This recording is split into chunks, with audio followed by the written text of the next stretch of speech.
Le diable s'empare du système de Dieu et en fait un copier-coller frelaté. Il en fait un système perverti. C'est comme ça que le diable procède la plupart du temps.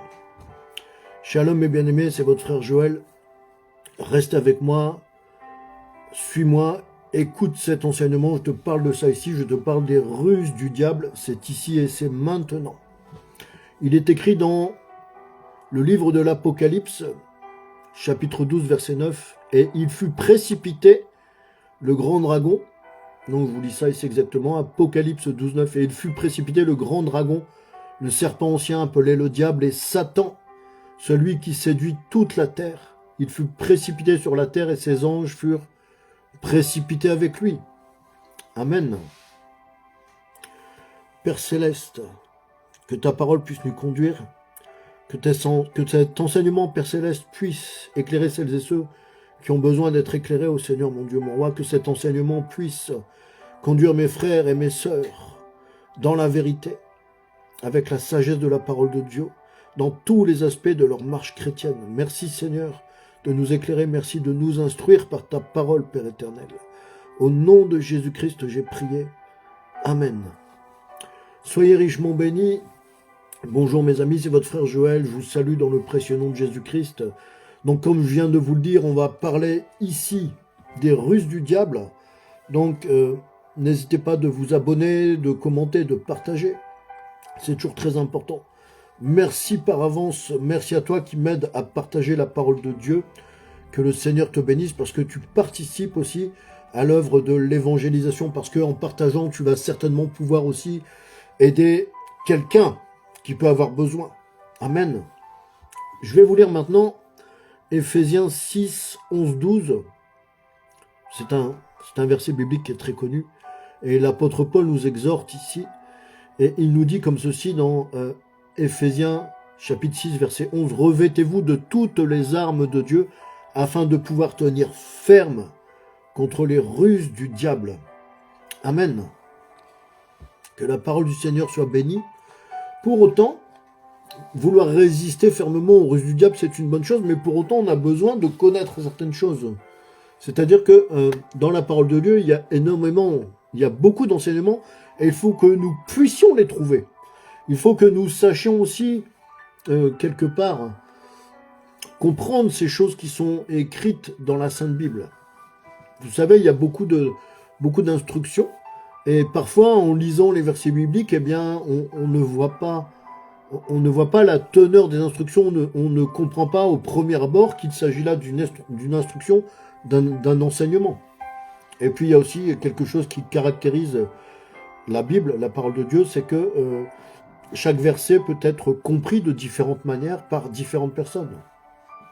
Vous voyez, moi, il m'arrive de lire un verset biblique, je le comprends dans un sens, si je le relis 6 mois après, je vais le comprendre un peu différemment, par rapport peut-être à un contexte qui est différent. Aussi, ne nous lassons jamais de lire la Bible. Demandons toujours à l'Esprit Saint de nous révéler, de nous aider à comprendre, de nous éclairer. Amen. Donc on y va, reste avec moi, je pense que je vais faire ça certainement en 2 parties, parce que c'est un sujet qui est important, et je tiens à y apporter vraiment un certain temps quand même. Donc je vais faire ça en 2 parties parce que je veux pas non plus que vous soyez monopolisés, que ça soit trop chronophage vis-à-vis de votre emploi du temps. Donc on y va, on va pas tergiverser. Je vais commencer directement. Vous voyez par exemple que certains satanistes, certaines sectes, plus ou moins cachées, parce qu'il y en a qui ont pignon sur rue désormais. Et oui, le diable ne se cache plus. Il y en a aujourd'hui qui ont pignon sur rue. Et bien certaines de ces sectes sataniques, par exemple, ça peut vous surprendre, mais c'est une vérité. Certaines de ces sectes sataniques pratiquent la Sainte Seine. D'accord? Pratiquent la Sainte Seine. Pratiquent une forme de baptême. C'est la vérité. Voilà une abomination. Voilà typiquement quelque chose qui vient de Dieu, qui fait partie du système de Dieu, du royaume des cieux, qui a été totalement perverti. Je vous donne un exemple concret. Le vaudou utilise la croix du Christ et certains versets de la Bible qui sont mélangés à des choses occultes. Eh bien, c'est encore là un exemple frappant. Sachez que en tout cas, ce genre de pratiques sont en abomination aux yeux de Dieu. Amen. Je dis sérieusement que si tu pries, là je m'adresse vraiment, cette prédication elle est principalement pour des chrétiens. Mais quelqu'un qui n'est pas chrétien peut aussi en tirer instruction. Quelqu'un qui n'est pas chrétien peut aussi comprendre des choses et se rapprocher ainsi de Dieu. C'est une très bonne chose et je remercie le Seigneur Jésus de m'assister dans ce court enseignement. Je te dis sérieusement que si tu pries, si tu es chrétien, tu ne peux pas, par exemple, consulter les horoscopes. Ou tu ne peux pas aller voir celles ou ceux qui prédisent l'avenir. Donne-moi un amen correct là où tu es.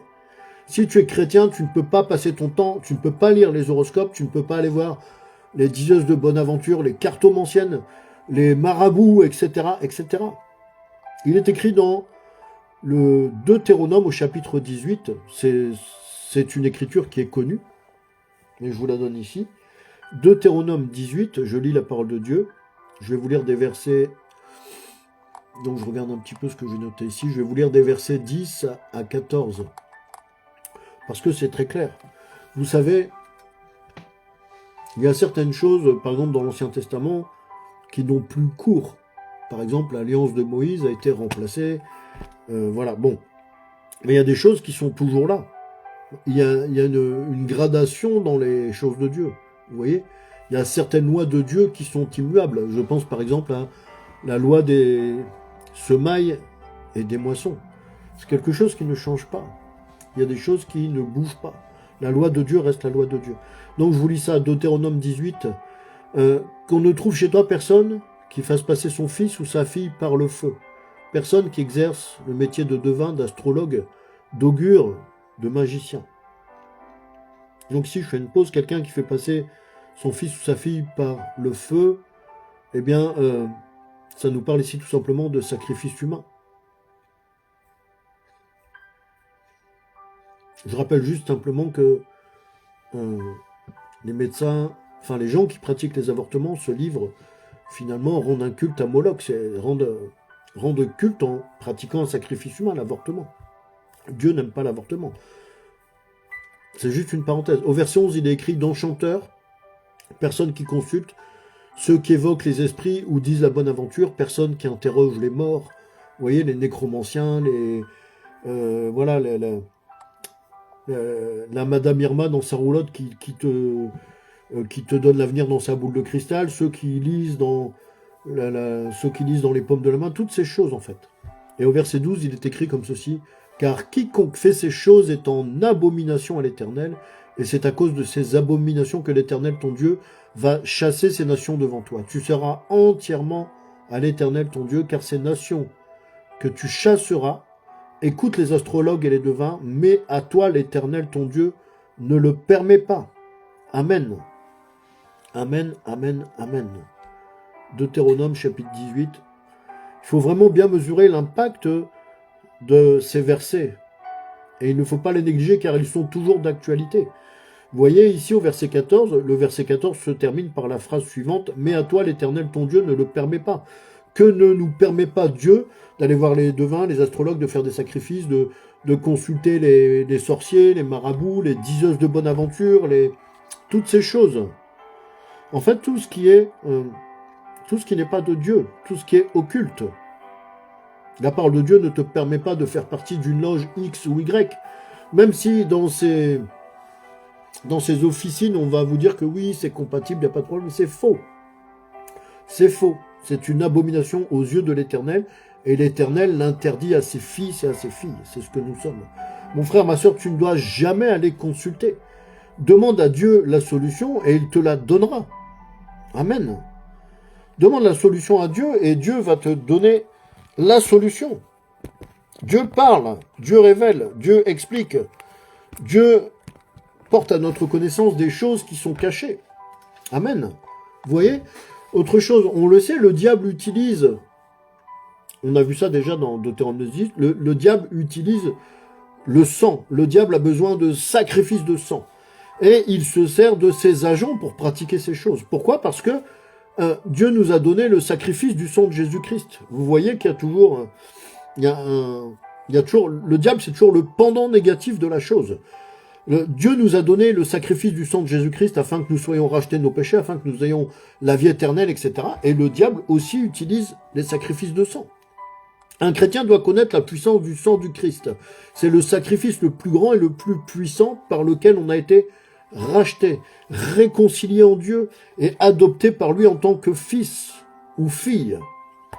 Fils ou fille à qui il a également donné son esprit de grâce. Et bien sûr, il a également fait de nous ses héritiers.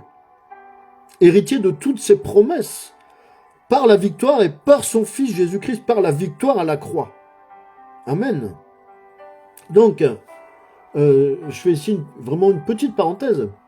Si on veut rentrer dans le combat spirituel, parce qu'on peut être attaqué spirituellement, on doit alors savoir comment fonctionne l'ennemi, comment il va manœuvrer, quelles sont les positions qu'il peut adopter ou ne pas adopter, quelles sont ses stratégies, quelles sont ses ruses.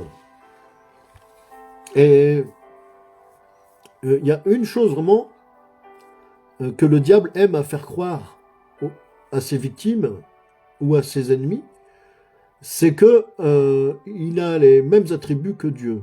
Et ici, je dirais ceci, c'est très important. Dieu seul est omniscient, omniprésent ou omnipotent. Le diable n'est pas omniscient, le diable n'est pas omniprésent, le diable n'est pas omnipotent.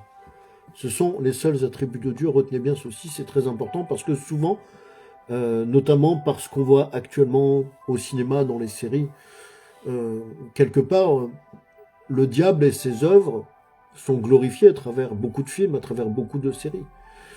Et c'est à cela qu'on voit aussi que le combat spirituel, c'est un combat sans règles. C'est un combat où tous les coups sont permis et le diable ne se prive pas. Donc, je vais vous lire ici une portion des Écritures qui nous montre qu'on ne doit pas entrer en combat contre le diable ou ses agents, les sorciers, les sorcières, etc. On ne doit pas entrer dans un combat spirituel d'une manière impulsive. Ça doit être quelque chose comment dirais-je? Vous savez, un grand général qui prépare une bataille, il ne se jette pas en courant sur le champ de bataille. Il va étudier les positions de l'ennemi, il va observer le terrain, il va observer, comment dirais-je, étudier plus exactement ce que ses espions vont lui rapporter, que par exemple l'ennemi a passé une alliance avec tel autre peuple là-bas, mais c'est une alliance secrète qu'il n'est pas censé connaître, vous voyez, il va s'entourer de tout un tas de précautions. Donc je vais vous lire ici, Juges, le livre des Juges, chapitre 18 et verset 2. Je lis la parole de Dieu. Les fils de Dan prirent sur eux tous, parmi leurs familles, 5 hommes vaillants qu'ils envoyèrent de Tsoréa et d'Eshtaol pour explorer le pays et pour l'examiner. Ils leur dirent, allez examiner le pays. Ils arrivèrent dans la montagne d'Éphraïm jusqu'à la maison de Mika et ils y passèrent la nuit. Amen. Donc ce verset, en fait, nous enseigne des principes de précaution, des principes de prudence. Et ici, bien entendu, ce qui fait partie, dans ce verset de l'Ancien Testament, ce qui fait partie du monde physique, c'est-à-dire que c'était une véritable guerre, est transposable aussi dans le domaine spirituel. C'est en cela aussi que la Bible nous éclaire. Et vous voyez ici que les Israélites faisaient en sorte de connaître non seulement les ennemis, ils voulaient vraiment savoir qui étaient leurs ennemis, mais aussi connaître les lieux, la topographie des lieux, etc. Savoir s'il y avait des villes, s'il y avait des villages, des forêts, des montagnes. Ils avaient besoin de tout connaître, comme toute compagnie militaire. L'apôtre Paul aussi nous exhorte à ne pas ignorer les ruses du diable dans la Bible. Quand une armée va en guerre, qu'est-ce qu'elle fait avant le départ de ses troupes? C'est ce qu'on a vu un peu ici dans le livre des Juges. Une armée, qu'est-ce qu'elle fait avant le départ des troupes, avant d'envoyer la cavalerie, avant d'envoyer son infanterie, etc. Elle analyse les positions et les tactiques de l'adversaire. D'accord? Et c'est très important de le faire. Parce qu'on doit connaître quelles sont les stratégies de l'adversaire. On doit connaître quelles sont ses ruses. On doit savoir quelles sont les positions qu'il peut ou ne peut pas adopter. Et l'une des principales stratégies du diable, c'est toujours le mensonge et la ruse. La Bible déclare que le diable est menteur dès le départ, qu'il est le père du mensonge. La Bible déclare sur le diable qu'il est l'accusateur des frères, qu'il ne vient que pour voler, égorger et détruire. Vous voyez? Ce sont des choses basiques que la Bible nous enseigne. La parole de Dieu nous dit aussi dans 2 Corinthiens 11, 14 que Satan se déguise même en ange de lumière. C'est-à-dire qu'il est capable de donner le change, de travestir ce qu'il est réellement. Il est capable de se camoufler, vous voyez. Donc qu'est-ce qu'on peut déduire de cette écriture? Par exemple, la parole de Dieu nous dit que Satan se déguise en ange de lumière dans 2 Corinthiens 11. Qu'est-ce qu'on peut déduire de ça? Bien, c'est simple. C'est simple, c'est que l'ennemi va venir vers vous en étant déguisé, en étant camouflé. Il peut arriver vers vous avec un masque gentil. On essaye maintenant de rattacher ça un peu à la vie de tous les jours. Que cet enseignement vous soit utile, que cette parole de Dieu vous soit utile. Il va venir vers vous avec un masque gentil. Vous voyez, comme la personne qui peut-être semble vouloir venir vous aider alors que vous traversez une période difficile, mais qui en fait vient pour vous lier, qui en fait vient pour vous affaiblir encore davantage. Mais sur le moment, comme là, vous êtes pris à la gorge à ce moment-là, vous êtes dans une posture défavorable, vous êtes dans un temps d'épreuve, par exemple, vous ne captez pas la chose, ou tout simplement aussi, vous préférez ne pas voir ce qui est en train de se passer. Vous faites l'autruche quelque part. Vous préférez ne pas voir que cette personne qui vient vers vous apparemment gentiment n'a pas de bonnes intentions.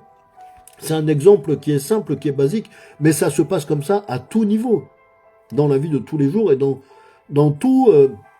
excusez-moi, ça se passe ainsi dans tous les domaines de la vie. Familial, amical, professionnel, au niveau d'une ville, d'un département, d'une nation. Vous voyez, ce sont toujours un peu les bonnes vieilles ruses du diable qui sont toujours utilisées de la même manière. Mais il faut bien que les humains, les ruses qu'ils utilisent, l'être humain est naturellement, je dirais, c'est du cœur de l'homme que sortent toutes les mauvaises choses. C'est ce que nous enseigne la parole, c'est ce que la Bible déclare. Mais il faut bien que les mauvaises choses, le cœur de l'homme, justement, aille les puiser, aille les prendre quelque part. Mais où donc le cœur de l'homme va-t-il se servir? Dans les ruses du diable. Vous voyez? Et en fait, plus on monte dans les niveaux, plus on monte dans la hiérarchie, plus on monte dans certaines instances, plus ça devient vraiment dangereux. Vous savez que, par exemple, dans les temps anciens, plus vous vous approchiez du roi, plus vous deviez faire attention à vos faits et gestes, à vos paroles, etc. Plus vous montez dans les hauteurs, plus c'est dangereux. Ce n'est pas avec tout le monde ce n'est pas à tout le monde qu'on vient taper sur l'épaule avec la main. Vous voyez? Parfois même, on voit les choses clairement devant nous. On voit la chose qui est devant nous, ça se manifeste devant nous, mais c'est tellement énorme qu'on n'arrive même pas, on n'arrive même pas à admettre que là, oui, c'est le diable qui est en train de passer à l'action. C'est tellement évident, c'est tellement gros qu'on n'arrive même pas à vouloir admettre que oui, là, c'est les œuvres du diable. C'est le diable qui est en action devant moi. Tellement c'est énorme. Vous voyez? Et bien entendu, beaucoup de gens autour de vous vont vous dire que « Oh mais non, tu as l'esprit mal placé. T'es un paranoïaque. » Vous voyez, je donne des exemples, toujours des exemples très simples. C'est à toi, mon frère, ma soeur, de décliner cela, de l'adapter au cas par cas, et puis de voir que c'est quelque chose qui peut s'adapter à différentes choses, à différents aspects de nos vies. Donc qu'est-ce que ça nous enseigne? C'est que le diable, de manière générale, essaiera toujours de se présenter à toi avec un masque favorable. Vous voyez? Et c'est par le discernement spirituel qu'on pourra voir, qu'on pourra sentir ces ruses, qu'on pourra sentir que là, non, là, c'est pas bon du tout, là. Là, je le sens pas. Et qu'est-ce qu'on fait à ce moment-là? On dépouille le diable, on dépouille les œuvres du diable. Amen. Et c'est ainsi, mon frère, ma soeur, que tu ne tomberas pas dans ces pièges. Mon frère, je pense que nous devrions tous aspirer au don du discernement des esprits.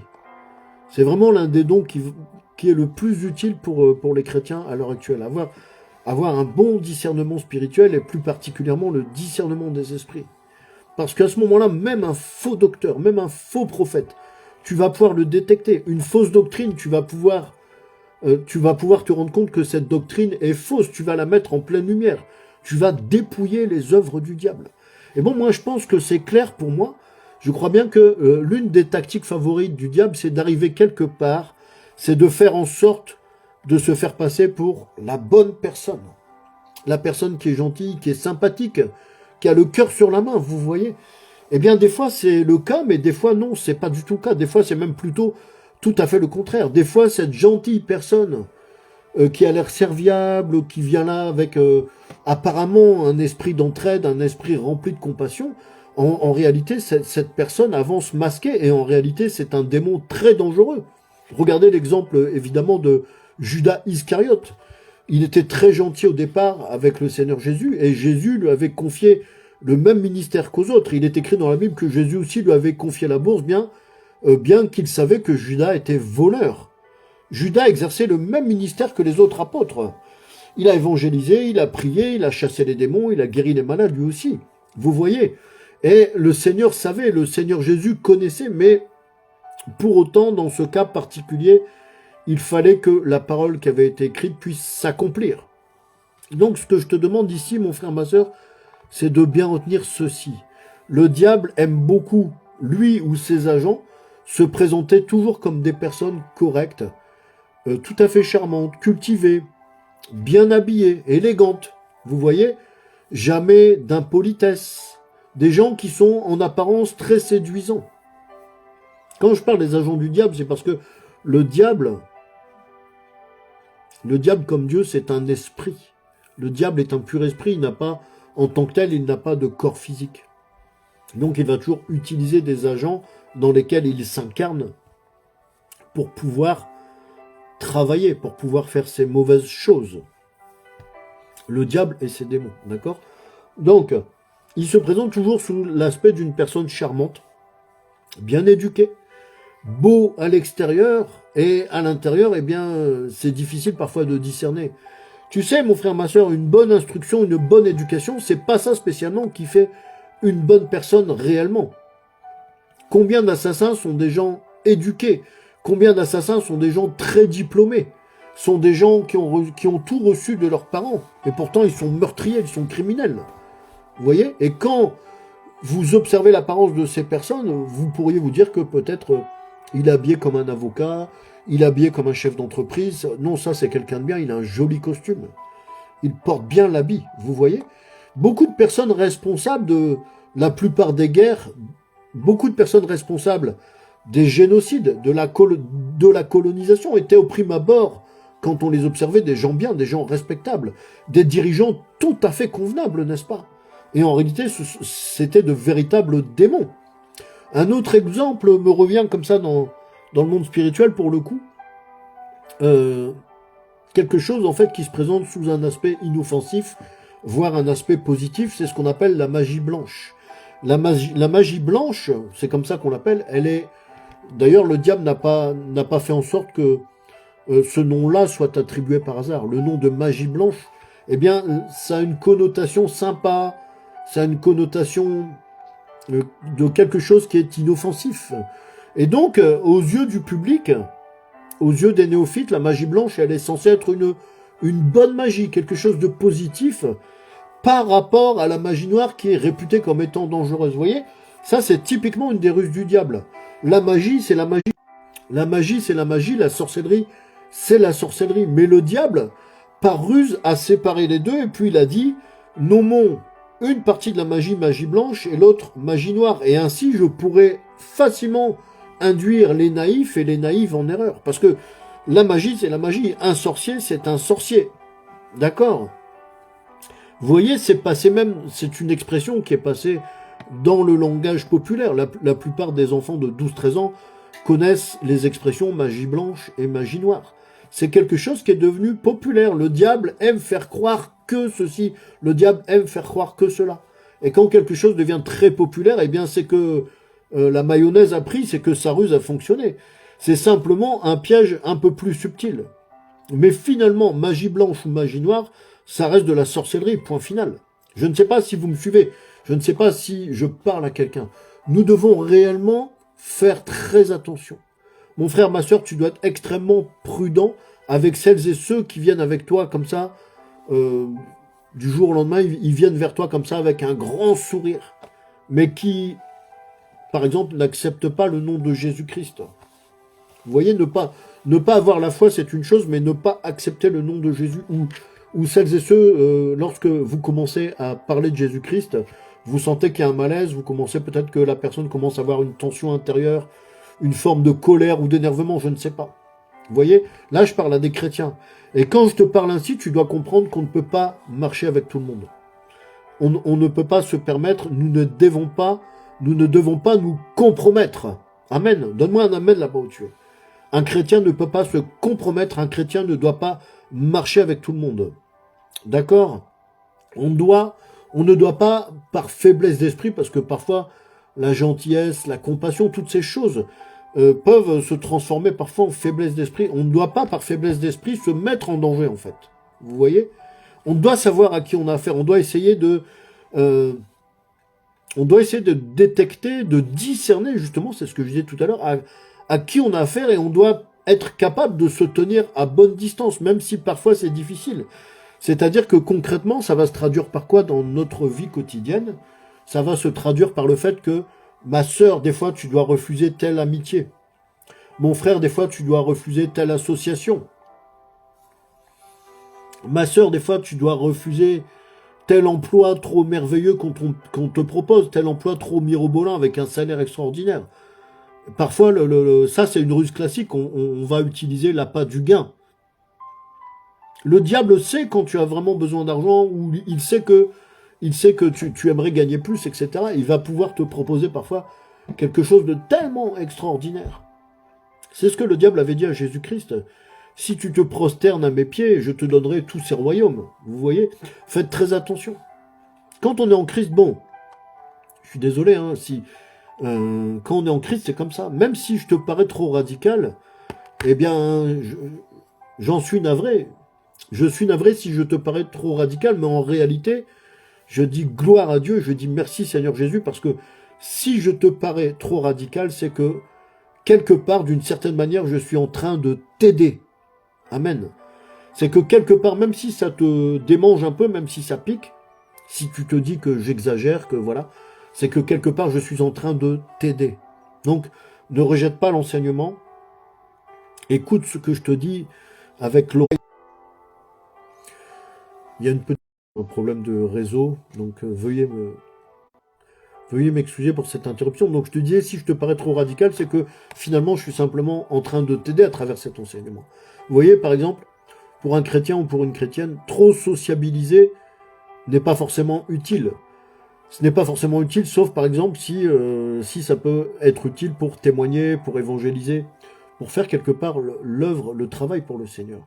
Trop fraterniser, ça ne fait pas avancer le royaume de Dieu. Et ça peut t'amener aussi à prendre certains risques.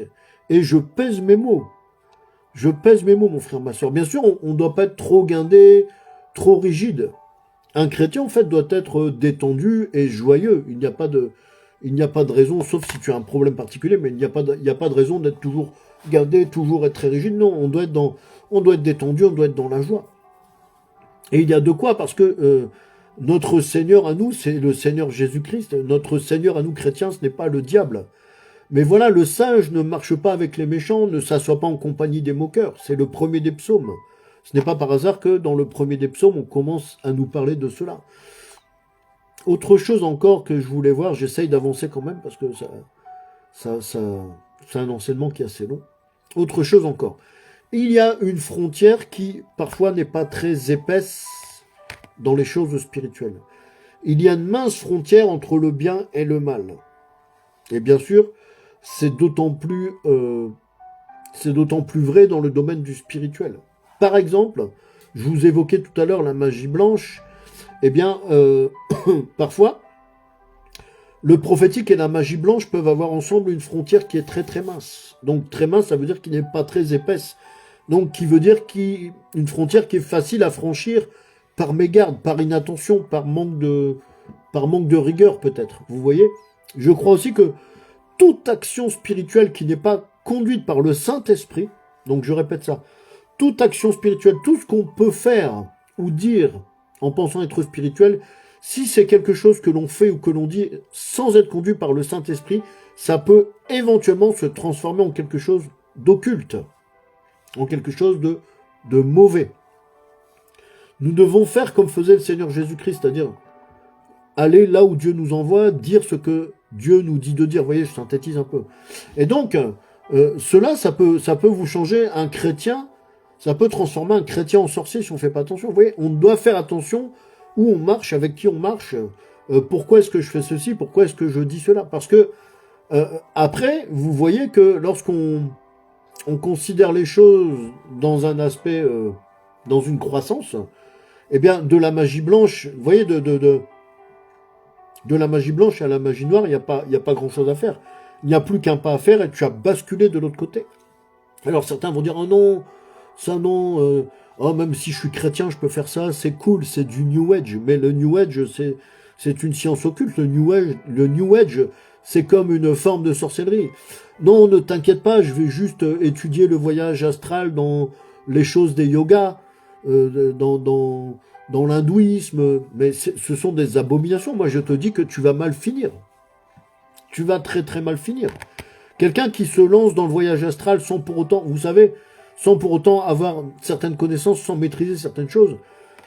Quelqu'un qui fait le voyage astral, qu'on appelle aussi parfois décorporation, il y a un moment ou un autre où, eh bien, le corps, comment ils appellent ça d'ailleurs? Le corps éthérique s'élève et finalement, votre esprit, votre âme demeure vacante. Donc n'importe quelle entité peut entrer à ce moment-là. Vous voyez? N'importe quelle entité démoniaque peut entrer en toi à ce moment-là. Et il faut vraiment faire attention, parce que si vous ne faites pas attention à ces choses, eh bien, vous allez mal finir. Le New Age, c'est un héritage qu'on a reçu des années 70 et qui perdure. Et c'est quelque chose qui est devenu protéiforme, qui change d'aspect. Vous voyez, le diable renouvelle ses ruses, finalement. Et vous pouvez me dire que j'abuse, par exemple, concernant je sais pas, par exemple, concernant les gens qui vont aller se faire tirer les cartes pour connaître leur avenir. On va me dire, ah, t'abuses, c'est juste c'est juste le tarot de Marseille, c'est juste pour saisir mon avenir. Non, ce sont des pratiques occultes. La divination est une abomination aux yeux de Dieu, comme on l'a vu tout à l'heure dans Deutéronome 18. Alors oui, bien sûr que ça m'inquiète. Oui, bien sûr que j'amène ça ici, je porte ça ici à ta connaissance. Même si tu te dis que j'exagère, j'aimerais te dire ceci, c'est que parfois, certains chrétiens et certaines chrétiennes touchent à certaines choses qu'un chrétien ne doit pas toucher. Juste par exemple pour le succès, juste par exemple pour l'argent, juste par exemple pour la célébrité. Et ça aussi c'est une réalité. Et nous ne devons pas, un chrétien ne devrait pas aspirer forcément à ces choses-là. Même si par exemple, bien sûr, nous avons besoin d'argent pour vivre, mais pour autant que personne n'aille se jeter dans la gueule du loup juste pour avoir un peu d'argent. Si tu fais ça et puis que, par exemple, tu exerces dans le domaine prophétique à côté, ça va changer ton système prophétique, tu comprends? Si tu opères dans la sphère prophétique et que tu vas toucher à certaines choses pour avoir du succès ou de la popularité, eh bien, tu vas même pas t'en rendre compte, mais ton système prophétique va devenir perverti, pardonnez-moi, va devenir un système satanique. Ça, je te le garantis sur facture. Faites très attention à ce que vous faites. Idem pour les gens qui pratiquent les guérisons et les délivrances. Vous pourriez finir par guérir et délivrer par une puissance occulte, par une onction satanique. Faites très attention. Bien aimé, je veux te dire ceci, c'est que c'est très simple à comprendre. Le diable t'attend à chaque virage de ta vie. Le diable t'attend à chaque virage. Donc ces principes-là, ils s'appliquent dans toutes sortes de directions finalement. On peut se demander aussi, mais pourquoi la sorcellerie? À quoi ça sert la sorcellerie? La sorcellerie, elle est utilisée pour faire quoi? Mais la sorcellerie, elle est utilisée pour détruire les gens, pour manipuler les gens, pour les appauvrir, pour leur transmettre des maladies. La sorcellerie utilise le sang animal, mais aussi le sang humain, pour détruire les gens, pour les manipuler, pour avoir une emprise sur les gens. Voilà ce qu'elle fait, la sorcellerie, tout simplement. La sorcellerie peut te placer dans un esclavage. Et parfois, cet esclavage, tu n'en as même pas conscience. Il y a des gens qui deviennent esclaves d'autres personnes, ils ne comprennent pas pourquoi. Ils se disent que non, ils sont pris par les sentiments, des choses comme ça. Mais non. Non, tu peux être dans une relation aussi avec quelqu'un, tu peux être dans une relation avec un homme ou une femme, et par le biais de la sorcellerie, cette personne te met en esclavage. Et tu ne t'en rends pas compte. Et tu as du mal à t'en sortir. Et un signe qui est parfois révélateur ou alarmant, on peut voir la chose comme on veut, c'est quand tout ton entourage te dit que non, il y a quelque chose qui cloche, cette relation, ça ne va pas, cette personne-là n'est pas faite pour toi, et que là, tu n'arrives à écouter personne, et que tu perdures dans la relation. Sache que bien souvent, alors c'est pas systématique, hein, je veux pas non plus faire tomber qui que ce soit dans la parano, mais bien souvent, eh bien cette personne-là a une emprise occulte sur toi. C'est tout simplement de la sorcellerie. Donc la sorcellerie, elle est là pour détruire les gens. Voilà ce que fait la sorcellerie, ça s'arrête là. Il n'y a pas de magie blanche, il n'y a pas de magie noire. La sorcellerie, qu'elle soit occidentale, africaine ou asiatique, c'est la même chose. La sorcellerie, c'est les œuvres du diable. Un point, un trait. La sorcellerie, c'est les œuvres du diable. C'est tout. C'est tout. Il n'y a pas à dire non, il y a des gentilles sorcières, il y a des bonnes sorcières. Ça, c'est dans Hollywood. C'est les séries à l'eau de rose qu'on nous montre à la télé à longueur d'année, qu'on nous fait voir sur Netflix et je ne sais pas où encore, sur YouTube, etc. C'est pour faire croire des choses aux personnes qui sont fragiles. C'est pour faire croire des choses, pour faire avaler des choses aux gens qui sont naïfs, aux personnes qui sont dans la naïveté. On leur fait croire que c'est des bonnes choses. Et en fait, ça fragilise. En fait, par exemple, je reviens sur ces séries d'Hollywood où on parle des gentilles sorcières, des trucs comme ça. Ça fait des décennies que ça existe. Hein. Ça fait plus de 60 ans que ça existe, ce genre de série. Mais comprends bien une chose, c'est que ça fragilise ton mental. Ça vient fragiliser ton esprit. Même les chrétiens peuvent être impactés par cela. C'est tellement bien, c'est tellement amusant, séduisant quand on regarde ça.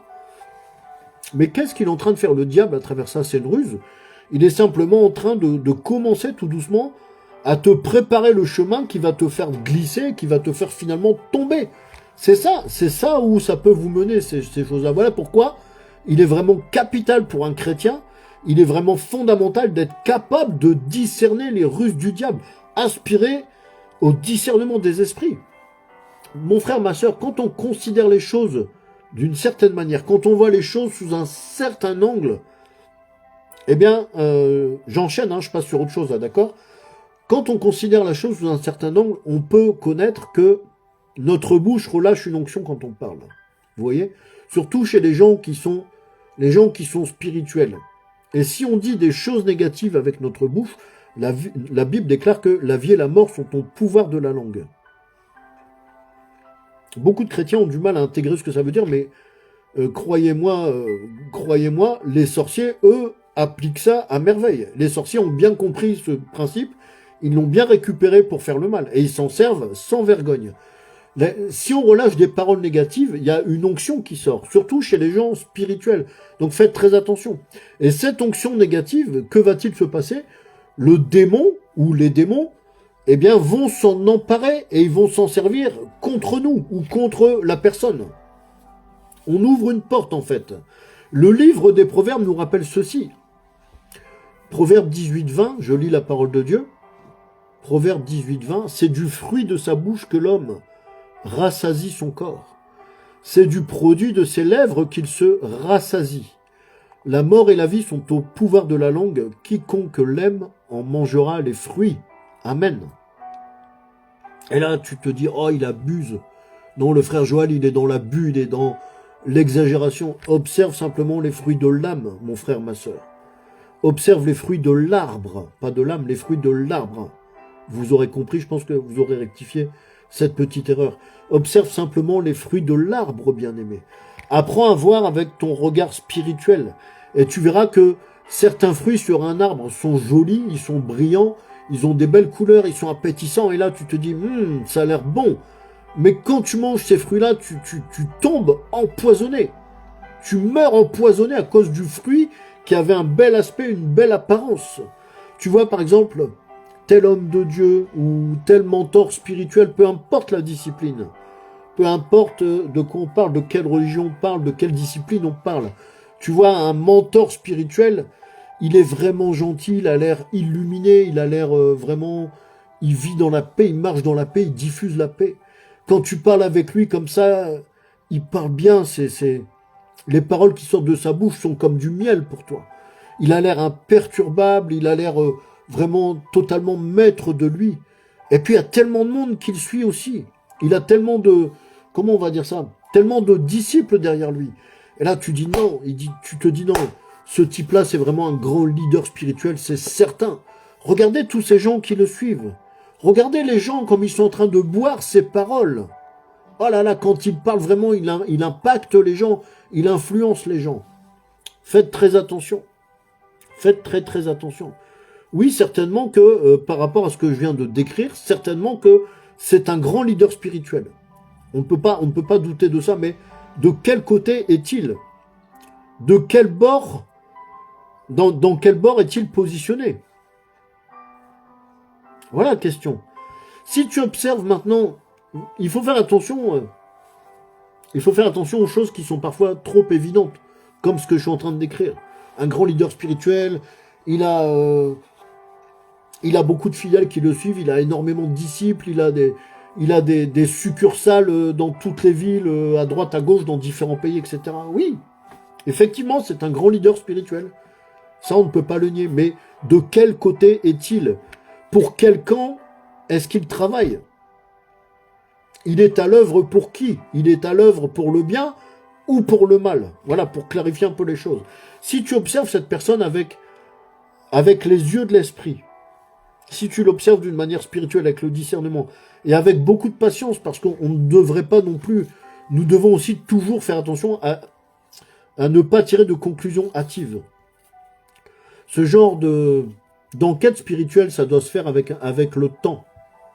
On ne peut pas se fonder, là je suis en train de parler de choses qui sont vraiment très graves, on ne peut pas se fonder seulement sur quelques impressions en passant. Non, il faut prendre du temps, il faut observer certaines choses. Mais si tu prends un peu de temps pour creuser, et que par exemple tu vois que ces disciples, ce n'est pas réellement du respect qu'ils ont envers lui, mais plutôt de la crainte, envers lui ou envers elle, hein. Il y a des leaders spirituels qui sont aussi des femmes. Donc si tu vois que ces disciples, en fait, le respect, c'est plus une espèce de crainte, une espèce de peur. Quand tu vas commencer à constater que beaucoup de gens n'osent rien lui dire, beaucoup de gens n'aiment pas venir le contester, ou tu peux apprendre par la suite que ceux qui ont essayé de contester avec lui, ou de lui dire certaines vérités, eh bien, ils s'en souviennent et ils en gardent un traumatisme, ils en gardent une amertume, ils en gardent une peur, quelque chose comme ça. Alors là, je te pose la question suivante. S'agissant d'un ou d'une leader spirituel, est-ce que dans ce cas-là, on est en présence de quelqu'un qui a vraiment une autorité spirituelle ou qui est dans la domination spirituelle? Il y a deux cas. Est-ce que c'est une autorité spirituelle ou une domination spirituelle? Ce n'est pas pareil, n'est-ce pas? C'est différent. Alors, la crainte de ses disciples, est-ce que c'est du respect ou de la peur?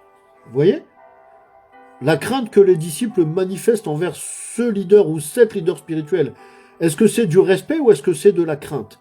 Vous voyez, j'aimerais vous dire ceci, ne soyons pas faibles en nous laissant aveugler, ou ne soyons pas faibles en nous laissant séduire par nos premières impressions. Prenons le temps d'observer. Prenons le temps d'observer. On ne doit pas juger les gens, mais on doit observer avec patience, on doit observer avec le discernement. Et ça peut prendre parfois un peu de temps. Ne soyons pas trop pressés. Et puis parfois aussi, on doit savoir simplement nous éloigner et juste prier. Nous sommes des chrétiens. Parfois, tu dois savoir t'éloigner, tu dois savoir simplement te retirer et prier. Bon, cela dit, on ne doit pas sombrer, je l'ai déjà dit, mais je le répète, c'est très important, ce sont un peu des garde-corps que je viens repositionner régulièrement au cours de l'enseignement. Ne tombons pas dans la parano, ne sombrons pas dans la paranoïa aiguë, d'accord? Je parle bien de discernement spirituel, d'accord? Je ne parle pas de nos raisonnements humains.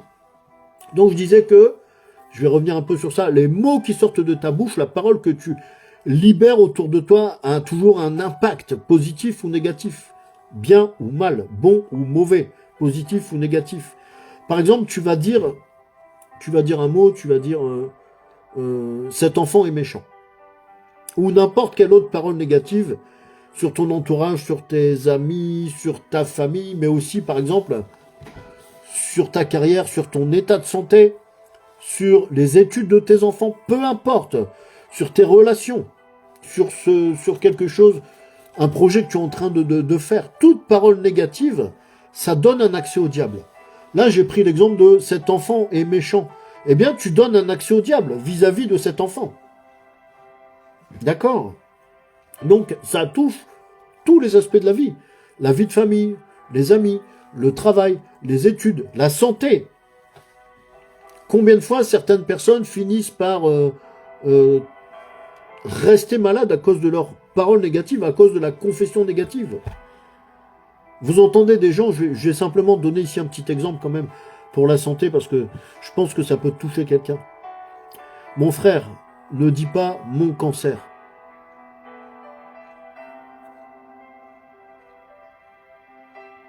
Ma sœur, ne dit pas ma drépanocytose. Ce n'est pas ta maladie, elle ne t'appartient pas. Parce que quand tu dis mon cancer, ma drépanocytose, en fait, tu renforces l'accès que le diable a éventuellement pu avoir sur toi. Cette confession négative fait que cette chose, tu te l'appropries. Tu valides le fait qu'elle t'appartient, qu'elle est à toi. Et si tu parles de cette manière-là, tu vas avoir beaucoup de mal, beaucoup plus de difficultés à te débarrasser de la maladie. Tu dois dire que non, ça c'est pas à moi. Je refuse ça. Je rejette cette maladie. Je rejette ce cancer. Je rejette ce VIH. Je rejette cette grippe. Même pour des petites choses. Ça fonctionne dans les petites choses et dans les grandes choses. Donc je vous l'ai déjà dit. Vous donnez un accès au diable. Vous donnez en fait, qu'est-ce que c'est accès au diable? Je vais expliquer ça d'une manière très simple. Donner accès au diable, ça veut dire que tu donnes à l'ennemi un droit légal de t'attaquer. Je répète ça, tu donnes à l'adversaire, à l'ennemi, un droit légal de t'attaquer. Pourquoi? Parce que en parlant d'une manière qui n'est pas correcte, en parlant de la mauvaise manière, tu ouvres des portes à l'ennemi et finalement tu te places toi-même dans une mauvaise position, dans une mauvaise posture. Et retiens bien ceci, c'est que toute parole négative, toute confession négative pour un chrétien, c'est un manque de foi. C'est un manque de foi. Donc je ne dis pas cela pour que quelqu'un se condamne dans son propre esprit. Pour que quelqu'un commence à se frapper la poitrine en disant « Ah non, je manque de foi ». Non. Je prononce ces paroles. La confession négative est assimilable à un manque de foi. Je prononce ces paroles pour que tu développes la culture de la foi et non pas la culture de la parole négative. Développe la culture de la foi. Je vais réussir. Je suis fort. Mon Seigneur, c'est Jésus. Je puis tout en celui qui me fortifie. Celui qui me fortifie, c'est Jésus. Je n'échouerai pas. Je vais avoir cet examen. Je vais décrocher ce travail. Cette maladie va quitter. Je vais guérir. Vous voyez, il faut mettre la foi. Il faut mettre la foi, c'est pas simplement de dire oh, je vais réussir mes études. Non, tu ne manifestes aucune foi. La foi, elle doit quand même, c'est quelque chose qui est vibrant. La foi, c'est quelque chose qui est vivant. Vous savez, ici, je parle calmement, j'enseigne tranquillement, mais par exemple, dans mes temps de prière personnelle, lorsque je déclare des paroles de foi ou lorsque il m'arrive de prendre autorité, vous pourriez ne pas me reconnaître. Parce que voilà, je laisse cela se manifester comme ça doit se manifester.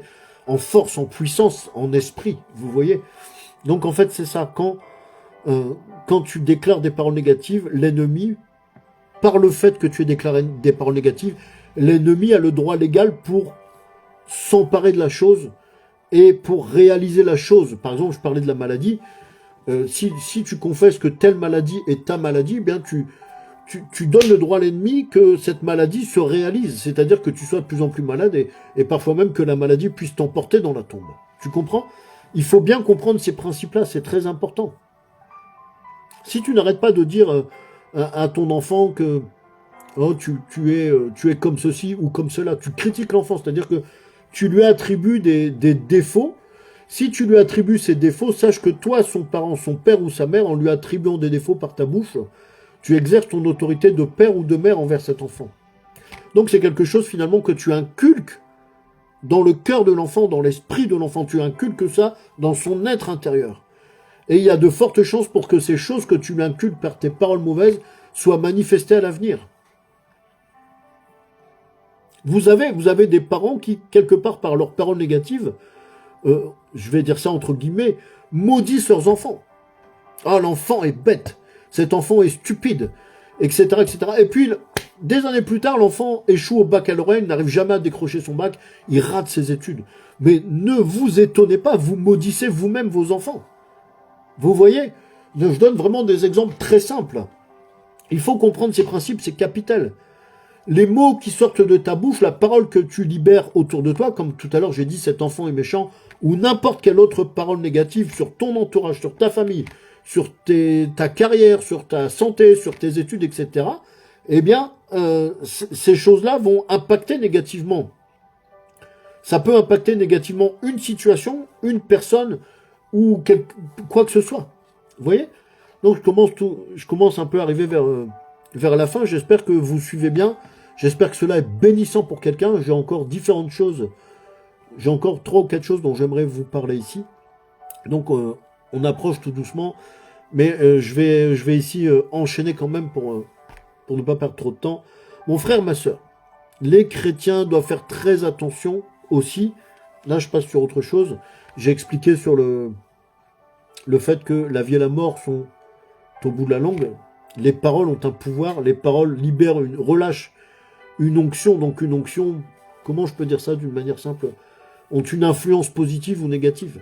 Mais je vais aborder un autre sujet ici. Les chrétiens doivent faire attention aussi à tout ce qui pénètre dans leur foyer, dans leur maison. J'essaye d'avancer simplement et j'essaye de faire en sorte que par cet enseignement sur les ruses du diable, tu puisses y trouver des applications concrètes dans la vie de tous les jours. C'est ça en fait.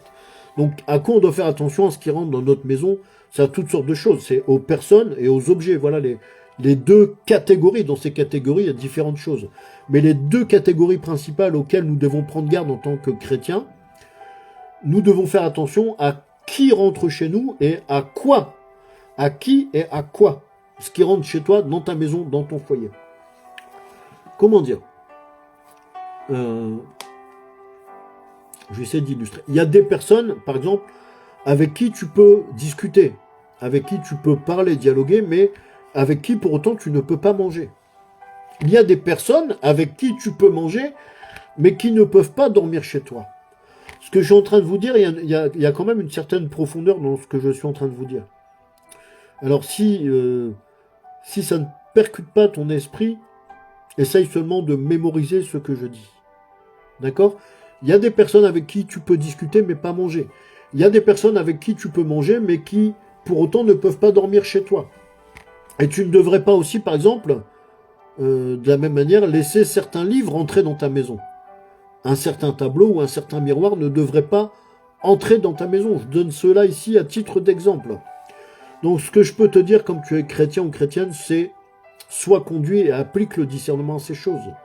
Il y a des personnes chez qui tu peux aller en vacances quelques jours, mais il y a d'autres personnes chez qui tu ne peux pas aller en vacances, tu ne devrais pas y aller.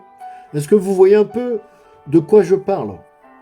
Je parle des choses spirituelles que certaines personnes peuvent parfois faire de manière inconsciente, ou simplement par manque de connaissances. Vous voyez?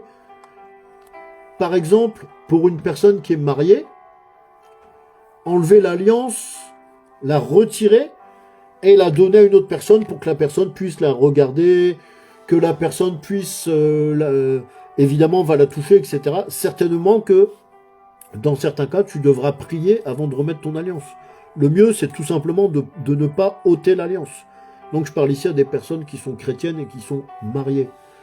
Si tu es païen, évidemment, ça peut faire rire, mais ce n'est pas très grave. Autre chose encore, porter des vêtements ou pire encore, les sous-vêtements de quelqu'un d'autre. Que quelqu'un d'autre a déjà porté en fait. Je dis ça surtout pour les sœurs parce que certaines, je ne critique pas, mais certaines ne savent tout simplement pas ces choses. On ne devrait pas porter les vêtements que quelqu'un d'autre a déjà portés et encore moins, donc beaucoup plus grave, encore moins, il faut absolument éviter de porter les sous-vêtements d'autrui. D'accord ?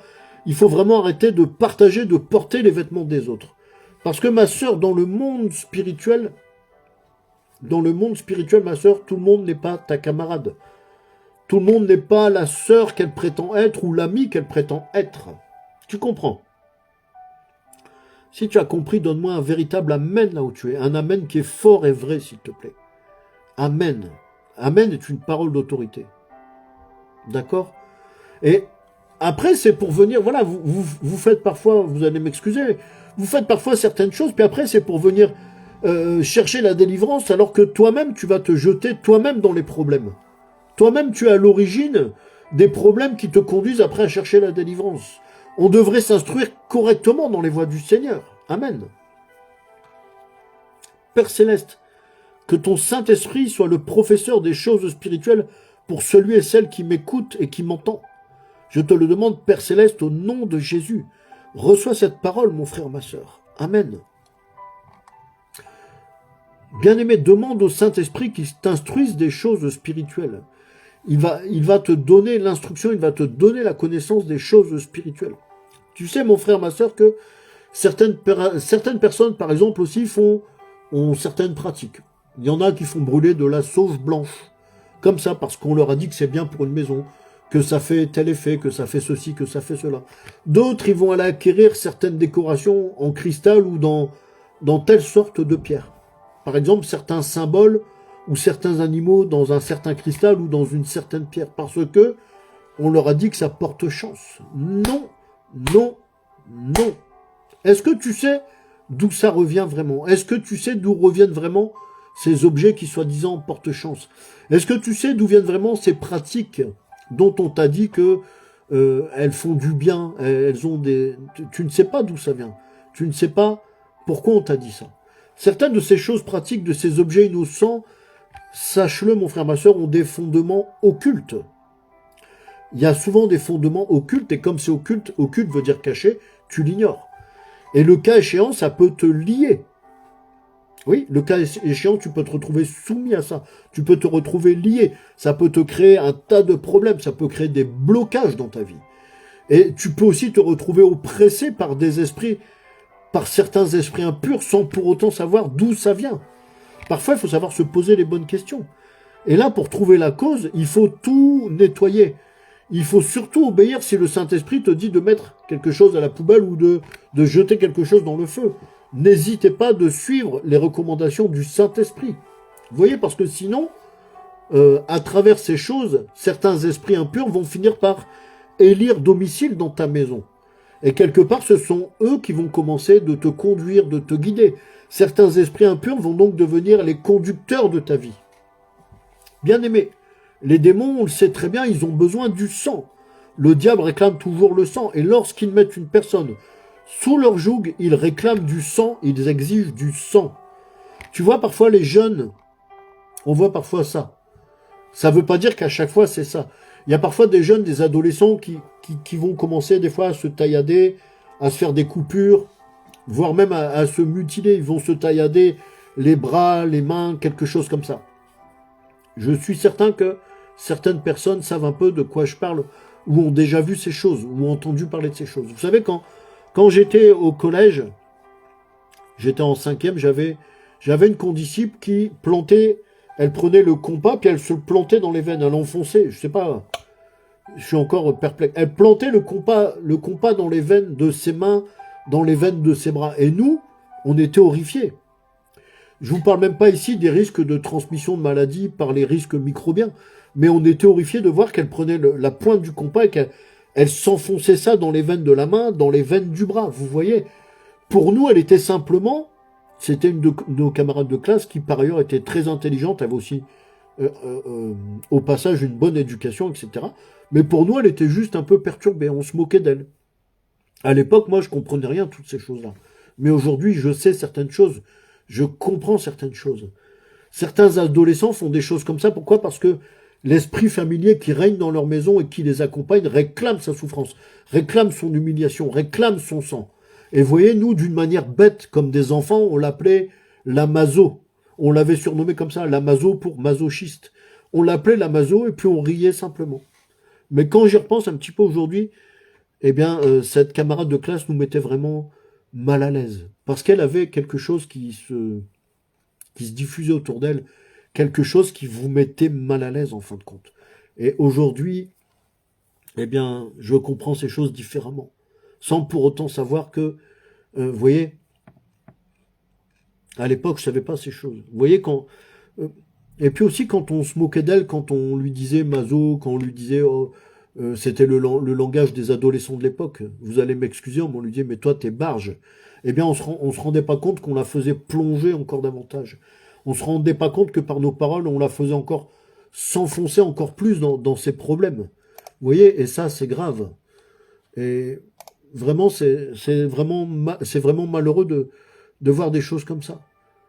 Et aujourd'hui, eh bien, je sais pas ce qu'est devenu, je sais pas ce qu'elle est devenue, cette camarade de classe. Je n'ai plus jamais eu de nouvelles d'elle après le collège.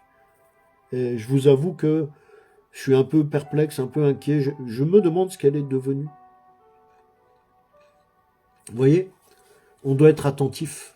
Amen. Sois attentif, mon frère, ma soeur. Sois attentif. Il ne s'agit pas de marcher dans la vie en regardant ses chaussures ou de marcher dans la vie en regardant son téléphone portable comme ça. C'est une image que je donne. Soyez attentifs. Amen. Vous voyez, certains occultistes, les satanistes c'est sûr, mais aussi certains occultistes peuvent faire usage de la Bible, peuvent utiliser les paroles de Dieu. Et ils utilisent aussi le cercle pour certains de leurs rituels. Le cercle, vous voyez, le cercle. Qu'est-ce que ça représente, le cercle? Le cercle, ça représente l'unité.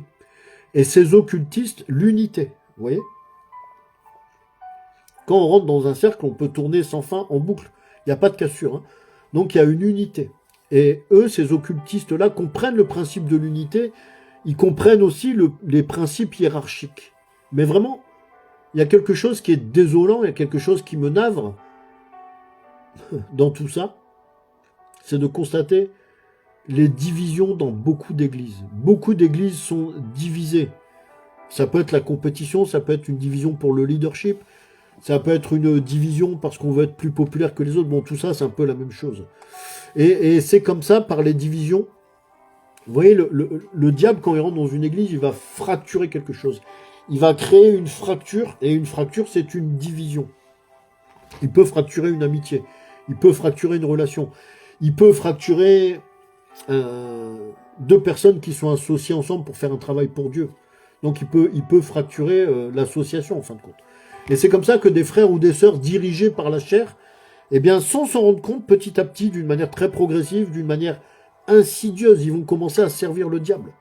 Et alors on commence par servir le diable de cette manière-là, en ayant des mauvaises pensées, des mauvais comportements, des mauvaises paroles, et puis petit à petit, on commence à les toucher aux choses occultes. Petit à petit, on commence tout doucement à les toucher à la sorcellerie, parce qu'à un moment donné, on a un désir de vengeance, parce qu'à un moment donné, la jalousie ou la frustration est tellement forte, eh bien qu'on préfère, tant qu'à faire.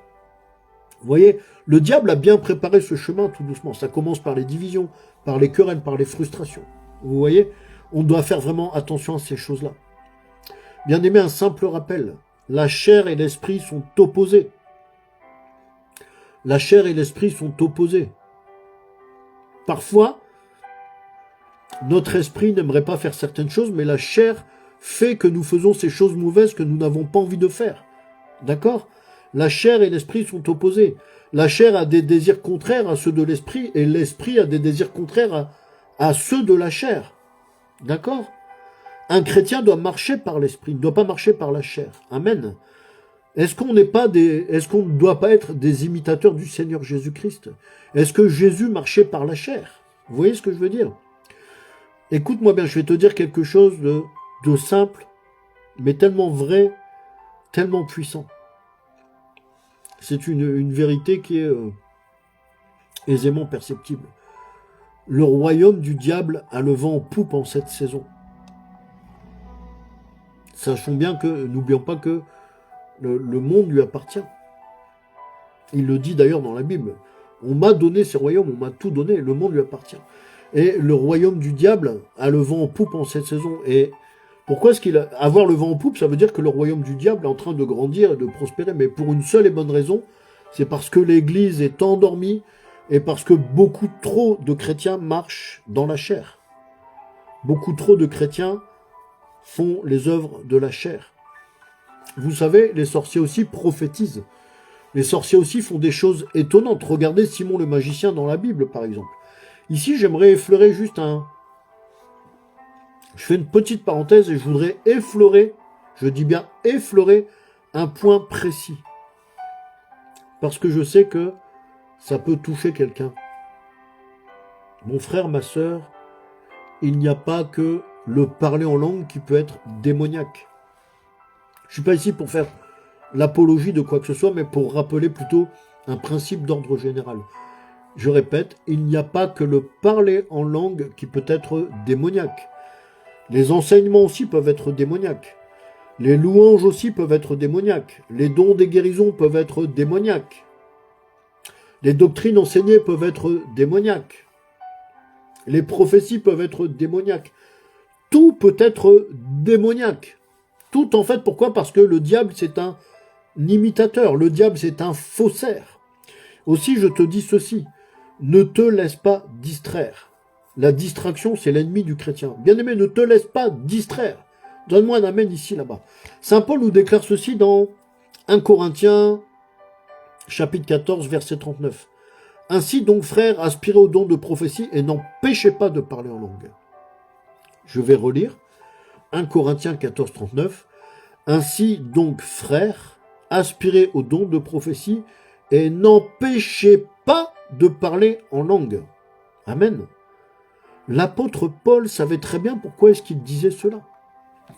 Le parler en langue, j'effleure vraiment le sujet, le parler en langue permet souvent, facilite souvent la croissance spirituelle.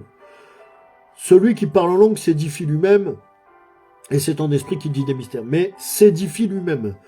CQFD, le parler en langue permet la croissance, favorise la croissance spirituelle. Donc empêcher certaines personnes de parler en langue revient à les empêcher de croître, parce que si Dieu a permis qu'une personne parle en langue, c'est que Dieu a ses raisons. Qui es-tu pour venir empêcher? Qui es-tu pour venir te moquer, pour venir condamner? L'interdire à certaines personnes, vous voyez, ceux qui font ça, par exemple, il y en a qui font ça à grande échelle, hein. Ils interdisent le parler en langue, donc ils vont vraiment à l'encontre de ce que dit l'apôtre Paul. Souvent, ceux qui font ça n'arrivent pas à faire... Ils ne connaissent pas assez la chose, ils ne sont pas assez instruits, ils n'arrivent pas à faire la différence entre le vrai et le faux, etc. Mais souvent, la plupart du temps, en réalité, ils font ça parce que empêcher les gens de parler en langue, l'interdire, ça aide certaines personnes à maintenir leur hégémonie, à maintenir leur domination sur un groupe quelconque. D'accord? C'est à dessein que j'emploie le terme sur un groupe quelconque. L'apôtre Paul disait aussi, « Je rends grâce à Dieu que je parle en langue plus que vous tous. » Ça, c'est 1 Corinthiens 14, 18.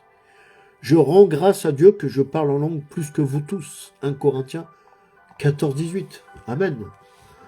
Est-ce qu'on devrait penser que ce que saint Paul déclare ici, dans 1 Corinthiens 14, il le déclare sans aucun fondement? Est-ce qu'on devrait penser qu'il déclare cela sans aucune bonne raison? La question est posée. Voilà, je voulais juste effleurer ce sujet. Est-ce que ce que saint Paul déclare ici, je rends grâce à Dieu que je parle en langue plus que vous tous, est-ce que ce que saint Paul déclare ici le déclare sans aucune raison et sans fondement scripturaire valable? L'apôtre Paul, avant d'être l'apôtre Paul, était déjà un rabbi, était déjà un docteur de la loi, était déjà un maître. D'accord? Bon. À présent, une chose importante. Ma soeur, mon frère, je te pose la question suivante. Quand tu as donné ta vie au Seigneur Jésus-Christ, est-ce que tu as nettoyé ton environnement spirituel? Ton arrière-plan spirituel, est-ce que cela a été traité? Ton héritage spirituel, est-ce que cela a été traité? Est-ce que ton arrière-plan spirituel, ton héritage spirituel et ton environnement spirituel, est-ce que tout cela, est-ce que ça a été nettoyé? Est-ce que certaines choses ont été réglées? Vous voyez, nous devons faire comme certaines sociétés, certaines firmes immobilières. Vous voyez que certaines sociétés immobilières, quand elles vont acheter un terrain, avant d'acheter le terrain, qu'est-ce qu'elles font? Elles font réaliser certaines études de terrain, justement, parce qu'elles ne veulent pas bâtir un immeuble ou une maison sur n'importe quel terrain. Et donc, le cas échéant, qu'est-ce qu'elles vont faire? Elles vont avoir le DG, le PDG, le DG, peu importe, va avoir l'étude, ou le directeur technique va avoir l'étude dans les mains, et puis va dire, bon, ben là, par rapport à ce que l'étude révèle du sous-sol de ce terrain, nous allons devoir procéder à la dépollution du terrain avant de commencer à bâtir, avant de commencer à construire. Vous voyez? Est-ce que vous me suivez? C'est la même chose, hein, c'est une analogie. Je dis ça parce que je l'ai déjà constaté. Au fait, l'ennemi arrive quand même, quand on ne fait pas le nettoyage par le vide, le nettoyage spirituel par le vide, l'ennemi arrive quand même parfois à conserver, et il garde ça jalousement, il préserve ça jalousement, il arrive à conserver, je disais, des droits légaux ou un droit légal sur le croyant. Est-ce que vous me suivez? Si ce que je dis est faux, alors pourquoi est-il écrit que les chrétiens doivent chercher la délivrance totale? La délivrance, mes bien-aimés, c'est quelque chose qui est plus que nécessaire, c'est une nécessité vitale pour le chrétien, comme on peut le comprendre quand on lit Matthieu 6,13, donc dans la prière sacerdotale que Jésus enseigne. Voilà un grand enseignement du Seigneur Jésus-Christ. Et dans cette prière, on demande au Père de nous délivrer de tout mal. Père, délivre-nous de tout mal, délivre-nous du mal, suivant les versions. Amen. Oui, parce que oui, le Seigneur Jésus-Christ nous délivre de nos ennemis, mais parfois ça peut prendre plus de temps que ce que tu as prévu ou que ce que tu peux imaginer. Notamment, si tu n'as pas réellement vu toute ta vie en ordre, et aussi l'arrière-plan spirituel, les héritages, etc. Si tu n'as pas mis toute ta vie en ordre, par exemple, avant de te faire baptiser. Parce que oui, il y a une chose qu'on fait avant de se faire baptiser normalement, au nom de Jésus-Christ, avant de se faire baptiser normalement, tu mets ta vie en ordre. On appelle ça la repentance. C'est-à-dire, si tu faisais quelque chose de mauvais, tu fais demi-tour, tu changes ta vie, tu règles les problèmes, tu cesses de faire telle ou telle mauvaise chose. C'est la repentance. Ça, c'est quand on accepte réellement Jésus-Christ comme Seigneur et Sauveur. Amen. Et je dis que dans chaque église, dans chaque cellule, peu importe, il devrait y avoir des serviteurs qui ont la capacité, qui ont le ministère de délivrance. Au lieu de bien souvent le négliger ou le réduire à une portion insignifiante, voire même parfois de s'en moquer. Je le dis parce que c'est vrai. Vous voyez, le Seigneur Jésus te dit que viens comme tu es. Voilà. Viens comme tu es. Eh bien, certains aussi dans les églises te disent que, en fait, par négligence envers le besoin de délivrance, ils te disent non, c'est pas grave. Viens comme tu es, tant que tu payes ta dîme, et tant que tu donnes tes offrandes, et tant que tu payes tes dîmes, tout va bien, d'accord? Est-ce que vous êtes sûr que tout va bien? Jusqu'à quel niveau ça va bien? Eh bien, tant qu'ils viennent, qu'ils remplissent les bancs de l'église de dimanche, tout va bien. Chaque dimanche, l'église est pleine, tout va bien. Et puis on dit, le temps fera son travail. Ou pas. Ou pas. Et le Seigneur Jésus alors? Quand, par exemple, vous allez voir une diseuse de bonne aventure, un ganga, un marabout, un féticheur, un occultiste quelconque, eh bien, vous permettez à des agents des ténèbres de parler de votre futur. Vous permettez, je répète ça, quand vous allez consulter ganga, féticheur, diseuse de bonne aventure, marabout et ainsi de suite, vous permettez à un agent des ténèbres de parler, de dire des choses concernant votre avenir. Tu laisses cet occultiste, ce sorcier, parler de ton avenir, prophétiser sur ta vie. Et ils vont prophétiser des choses négatives, comme par exemple l'accident, le divorce, la mort, la maladie, que les démons veulent produire dans votre vie. Ils vont vous révéler ça, ils vont vous prophétiser ça. Autrement dit, ils prennent un contrôle sur votre vie. Les chrétiens doivent faire attention aussi à ce qu'ils visionnent en termes de films, en termes de séries, voilà ce qu'on appelle les contenus. Les chrétiens doivent éviter les scènes scabreuses, tout ce qui est drogue, tout ce qui est violence, tout ce qui est sexualité, pornographie, etc. Parce que quoi qu'on en dise, qu'on soit d'accord ou pas, qu'on prenne ça avec légèreté ou non, ça ouvre des portes à l'ennemi. On doit rester équilibré. Vous voyez, j'apporte une certaine pondération, on doit rester équilibré. Ça peut arriver qu'un chrétien ou une chrétienne aille voir, par exemple, un film d'horreur. Bon, c'est pas parce que tu es allé voir un film d'horreur une fois que tu es envoûté, d'accord? Mais je t'invite aussi à regarder dans l'autre direction, dans la direction opposée. Je pense par exemple que au meurtre de masse qu'il y a dans les universités ou les collèges aux États-Unis, dans les grandes écoles aux États-Unis, au cours de ces quelques dernières décennies, il y a eu énormément de meurtres de masse, autrement dit des massacres à l'arme automatique par exemple. Eh bien, je m'étais intéressé à ça pendant un moment, il y a quelques années, pour différentes raisons. Il y a quelque chose qui m'a frappé, par la suite, bien entendu, la police fait des enquêtes, peut-être que les criminels sont appréhendés, parfois ils ont été abattus, parfois bon. En tout cas, il y a des suites qui sont données, il y a toujours des conséquences à ces meurtres de masse, à ces massacres à l'arme automatique dans les écoles aux États-Unis. Mais il y a quelque chose qui m'a marqué, c'est que les enquêtes policières ont fréquemment, je dis pas que c'est à chaque fois, hein, mais les enquêtes policières ont fréquemment démontré, fréquemment prouvé que ces jeunes assassins regardaient des films de violence, jouaient à des jeux vidéo violents, des jeux vidéo de guerre ou de massacre. Et ces jeux-là, qu'on le veuille ou non, là c'est pas moi qui le dis, pour le coup c'est les scientifiques, ce sont des études qui ont été menées, ces jeux-là sont connus pour être addictifs. Les jeux vidéo agissent un peu comme une drogue dans le cerveau des jeunes, voire des moins jeunes. J'invente rien, hein, je préférerais inventer ici, mais je n'invente rien. Alors, je veux bien que, parce que j'avance sur ça, je veux bien qu'un païen puisse faire une étude psychologique de la chose. Vous voyez ? Qu'un païen, à l'époque où je m'intéressais à ça, justement, je n'étais pas encore en Christ, hein, mais je m'y intéressais pour une raison précise. Alors je veux bien, je disais que un païen fasse une étude psychologique de ce genre de choses. C'est pas mauvais. Il n'y a rien de mal à ça, il faut bien essayer de trouver des solutions. Mais un chrétien, mon frère, ma soeur, si tu es chrétien, si tu es chrétienne, et que toi tu regardes à ces disciplines, mais en négligeant, je répète ça, tu regardes à ces disciplines, ces études psychologiques, tu regardes à ça, mais en négligeant le spirituel, ça veut dire que tu as un problème dans ta foi, tu as un problème dans ta marche chrétienne, tu as un problème de compréhension ou d'instruction. Tu manques d'instruction spirituelle, c'est tout. Parce que, au fait, c'est pas compliqué. Tu dois savoir tout simplement que derrière, c'est le diable qui agit, derrière de tels événements, derrière de tels faits aussi tragiques, c'est le diable qui agit. Vous voyez ? Laissez les études scientifiques pour les païens. En fait, c'est une position qu'on prend, hein. C'est une position, c'est un angle qu'on prend. On prend la position de voir les choses avec un œil spirituel.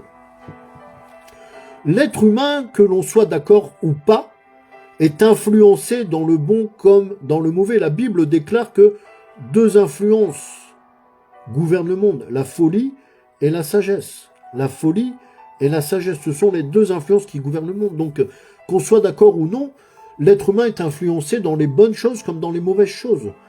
Et par le spirituel. Et ça, ce n'est pas quelque chose qui est contestable. Ce sont des faits qui sont établis. Alors pourquoi est-ce que des chrétiens sont plus scientifiques que la plupart des païens dans certains cas?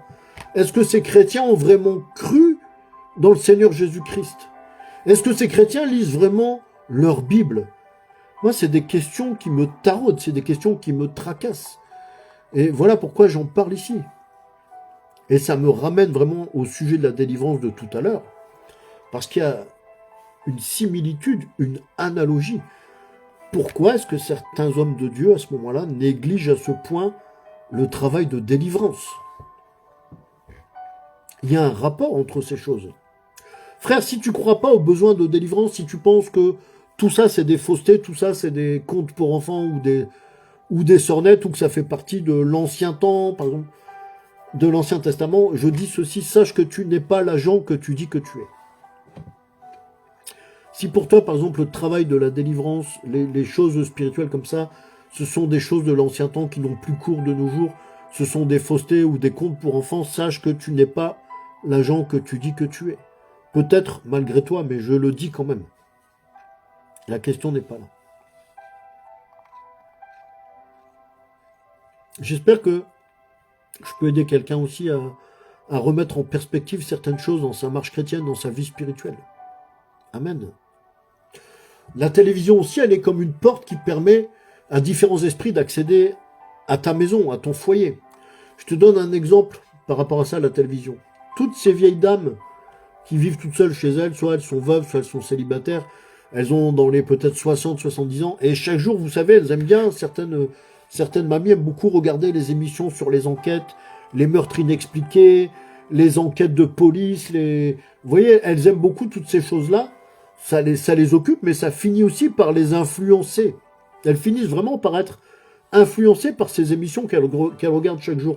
Donc ici, je suis en train de prendre un cas qui est somme toute pas très grave, somme toute assez léger, mais c'est pour, comment dirais-je, pour illustrer l'influence de toute chose. La télévision peut être une influence diabolique dans la maison de quelqu'un. Donc ces vieilles dames, ces mamies qui regardent ces émissions sur les enquêtes policières, sur les meurtres inexpliqués, sur les serial killers et toutes ces choses, eh bien, on peut observer cela assez facilement. Ces vieilles dames, c'est souvent les femmes, hein, elles vont finir par voir des assassins dans leur quartier. Hein. Ah oui, j'ai souvent remarqué ça dans mon entourage ou dans la vie de tous les jours. Ces vieilles dames qui suivent chaque jour ce genre d'émission, eh bien, elles finissent par voir des meurtriers, des assassins dans leur quartier. Alors ça peut faire rire. C'est vrai que parfois, certaines personnes en font un sujet de plaisanterie. Elles disent que ce sont les caméras de surveillance du quartier. Voilà, ça peut faire rire, mais c'est pas si drôle que ça, parce que le problème, c'est que ces personnes, ces vieilles dames, elles souffrent de ça finalement. Parce que pour elles, le fait de voir des assassins, d'essayer de discerner que tel ou tel est criminel, eh bien, ça les fait souffrir et ça leur donne des grandes frayeurs. Est-ce que c'est une bonne chose? Est-ce que toi, tu aimerais vivre dans la frayeur? C'est terrible hein, de vivre dans la peur. C'est terrible d'avoir des grandes frayeurs. Le cœur s'accélère, on peut faire une crise cardiaque. Vous voyez? Comme dans ces émissions, ces séries, eh bien, elles finissent par épier tout ce qui se passe autour d'elles. Elles sont dans une angoisse permanente. Elles sont toujours à leur fenêtre en train de surveiller, en train d'épier. Puis, voilà, elles sombrent justement dans ce que je vous demande de ne pas faire. Elles tombent dans la parano. Et elles finissent par voir des meurtriers partout. Mais bien évidemment que, dans ce cas-là, ces vieilles dames ne sont pas des sorcières. Mais c'est un exemple pour montrer l'influence, par exemple, de ce que la télé et les écrans laissent rentrer dans nos maisons, laissent rentrer dans nos foyers, laissent rentrer dans nos esprits et dans nos cœurs. Ces vieilles dames sont donc sous influence. Qu'en est-il de nos enfants? Je vous laisse réfléchir à tout ça. Vous voyez? Décliner cette idée, décliner ce principe à divers aspects de la vie, le principe des influences. Vous voyez? Et je vais avancer, je voulais dire aussi que le Saint-Esprit va avoir du mal à rester dans quelque chose qui n'est pas sanctifié. Je répète, le Saint-Esprit aura du mal à rester dans quelque chose qui n'est pas sanctifié, donc dans un être humain. Les sorciers, les marabouts, etc., qui chassent les esprits impurs, les djinns, que sais-je encore, ou qui vont aider la femme à avoir une grossesse, ce sont vraiment des personnes à craindre. Ce sont des personnes à éviter.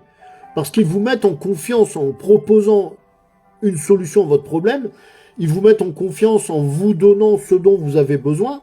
Bah, tu veux la grossesse, donc voilà, par des moyens de sorcellerie, ils vont vous aider à avoir la grossesse. Ils ont la solution à votre problème. Ça, pour le début, on se dit que c'est vraiment très bien. Non, ben voilà, c'est une solution facile et rapide. Mais en réalité, même si vous avez l'impression qu'ils vont régler votre problème, qu'ils vont vous donner la solution, la vérité, c'est qu'en cachette, ils vont, spirituellement parlant, vous créer d'autres problèmes pour vous obliger, pour vous pousser à venir les voir régulièrement, puis ainsi mettre une emprise sur vous. Ils sont en train de vous lier, ils sont en train de mettre des liens invisibles autour de vous, et après ils vous tiennent. Et vous êtes en leur pouvoir. Donc ils vont vous pousser à revenir les voir régulièrement pour faire quoi? Pour avoir d'autres solutions à vos problèmes. Par exemple, pour avoir un enfant, une femme peut aller voir un féticheur, peut aller voir un occultiste, un marabout. Et ce dernier peut par exemple faire partir le démon qui cause la stérilité. Vous voyez? Mais en parallèle à ça, il va créer un autre problème chez la personne par la sorcellerie, par la magie. C'est-à-dire qu'il va te donner d'un côté, mais il va te prendre aussi en retour quelque chose d'autre de l'autre côté, sans pour autant que tu ne le saches, que tu ne puisses le voir ou en avoir conscience. Et par exemple, le bébé qui va naître par cette source peut arriver parfois avec une infirmité. Cet enfant, plus tard, peut tomber dans la drogue, ou il peut causer aux parents toutes sortes de difficultés, vous devez le savoir. Les témoignages sur ce genre de faits, il y en a partout. Il y a partout ce genre de témoignages. Retenez bien ceci, s'il vous plaît. Les agents des ténèbres collaborent avec des démons pour contrôler les gens. Je répète encore, et je te demande de retenir cela. Les agents des ténèbres collaborent avec des démons pour contrôler les gens, pour contrôler la vie des gens. Et donc, en allant voir les agents des ténèbres, vous leur permettez d'ouvrir plus de portes dans votre vie et clairement, vos problèmes n'auront pas de fin tant que vous resterez dans ce cercle destructeur. D'accord? Quand tu vas voir un agent des ténèbres, donc un sorcier, un marabout, je ne sais pas, peu importe, eh bien, tu ouvres, tu leur ouvres la porte à ta vie. Tu leur permets d'avoir une emprise sur toi. Et tes problèmes n'auront pas de fin, ils n'auront pas de fin tant que tu n'arrêteras pas ce cercle destructeur, parce que c'est quelque chose qui commence bien, c'est quelque chose qui commence avec des choses positives et qui finit souvent dans la dépendance, dans le malheur, dans la dépression, dans tout un tas de problèmes, dans une vie qui est totalement gaspillée. Ça finit parfois par la mort aussi.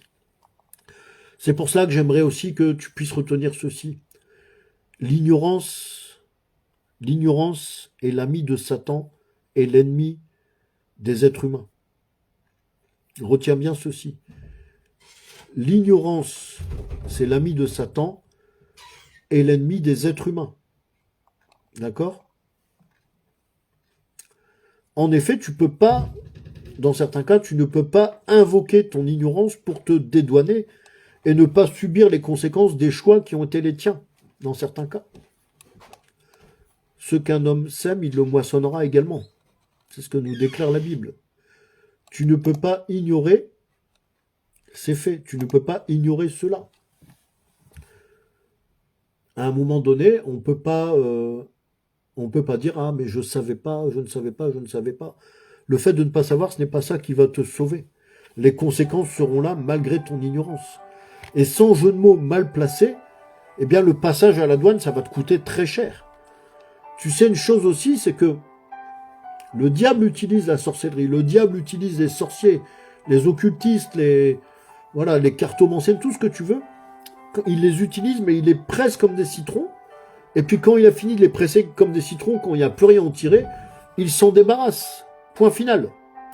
Quiconque opère dans la sorcellerie, comprenez bien cela, quiconque opère dans la sorcellerie doit vraiment se repentir pendant qu'il peut encore le faire. Si tu as touché à ces choses, si tu as pratiqué à ces choses, tu peux encore te repentir. Dieu est amour et il ouvre ses bras aussi aux agents occultes. Parce que Dieu veut que les agents occultes puissent se repentir. Donc si tu as touché à ça, si tu as été victime de ça, si tu as pratiqué cela, repens-toi pendant qu'il n'est pas trop tard. Tu dois vraiment te repentir parce que Dieu te laisse la possibilité de le faire encore. Donc fais-le avant qu'il ne soit trop tard. Si tu acceptes de repentir, alors Dieu va te délivrer, il va te donner la vie éternelle. Amen. Si tu te repens sincèrement et véritablement de ces choses, de toutes ces choses qui ont été décrites précédemment dans Deutéronome 18, si tu te repens réellement de ces choses, si tu acceptes ta délivrance, etc., Dieu va te donner la vie éternelle. Tu vas être pardonné, tu vas être sauvé et tu vas recevoir la vie éternelle, tu vas recevoir la vie de l'esprit en partage. On ne devrait jamais oublier ces choses-là. Les sorciers, les agents du diable, etc., doivent se repentir et doivent revenir à Dieu. Les sorciers, les sorcières, les agents du diable doivent comprendre une chose, c'est que Satan est mauvais, il ne vient que pour voler, égorger, détruire. Et Satan se sert d'eux, Satan les utilise, le diable les utilise pour les détruire par la suite et pour les envoyer rôtir en enfer. C'est ça la vérité. C'est ça qui est la vérité. Tu dois appliquer la séparation avec ces choses. Si tu as toujours, par exemple, j'avance, d'accord? Si tu as toujours, par exemple, un certain objet du passé, j'ai bien dit un certain objet du passé, même un petit truc insignifiant que tu gardes, ça te semble être rien du tout, ça peut être un tout petit objet de rien du tout, mais pour toi c'est insignifiant. J'ai bien dit un certain objet du passé. Sache bien que cet objet que tu gardes, il peut te relier à une alliance occulte, à une alliance impie. Eh bien, cet objet que tu garde dans ta vie cette alliance active. Parce que tu gardes l'objet. Tu le gardes avec toi, donc il garde cette alliance du passé, cette alliance occulte, il la garde active dans ta vie. Tu dois savoir à ce moment-là que les démons vont utiliser ça comme un droit pour réclamer contre toi. Ils vont se servir de ça contre toi.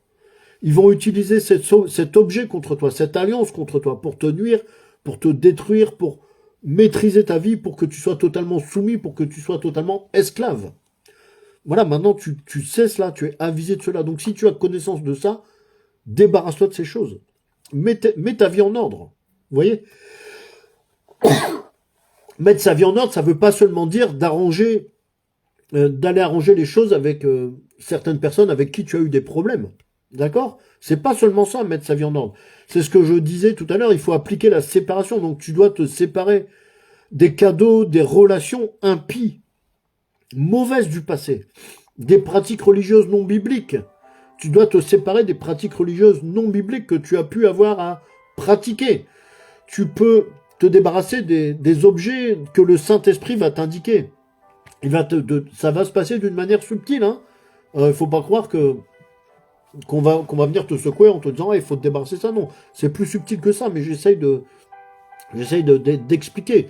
Si le Saint-Esprit te désigne un objet comme étant un objet impie, tu dois t'en séparer. Tu dois t'en débarrasser. Il va te l'indiquer subtilement, mais clairement. Il y a un moment où ça va devenir clair pour toi.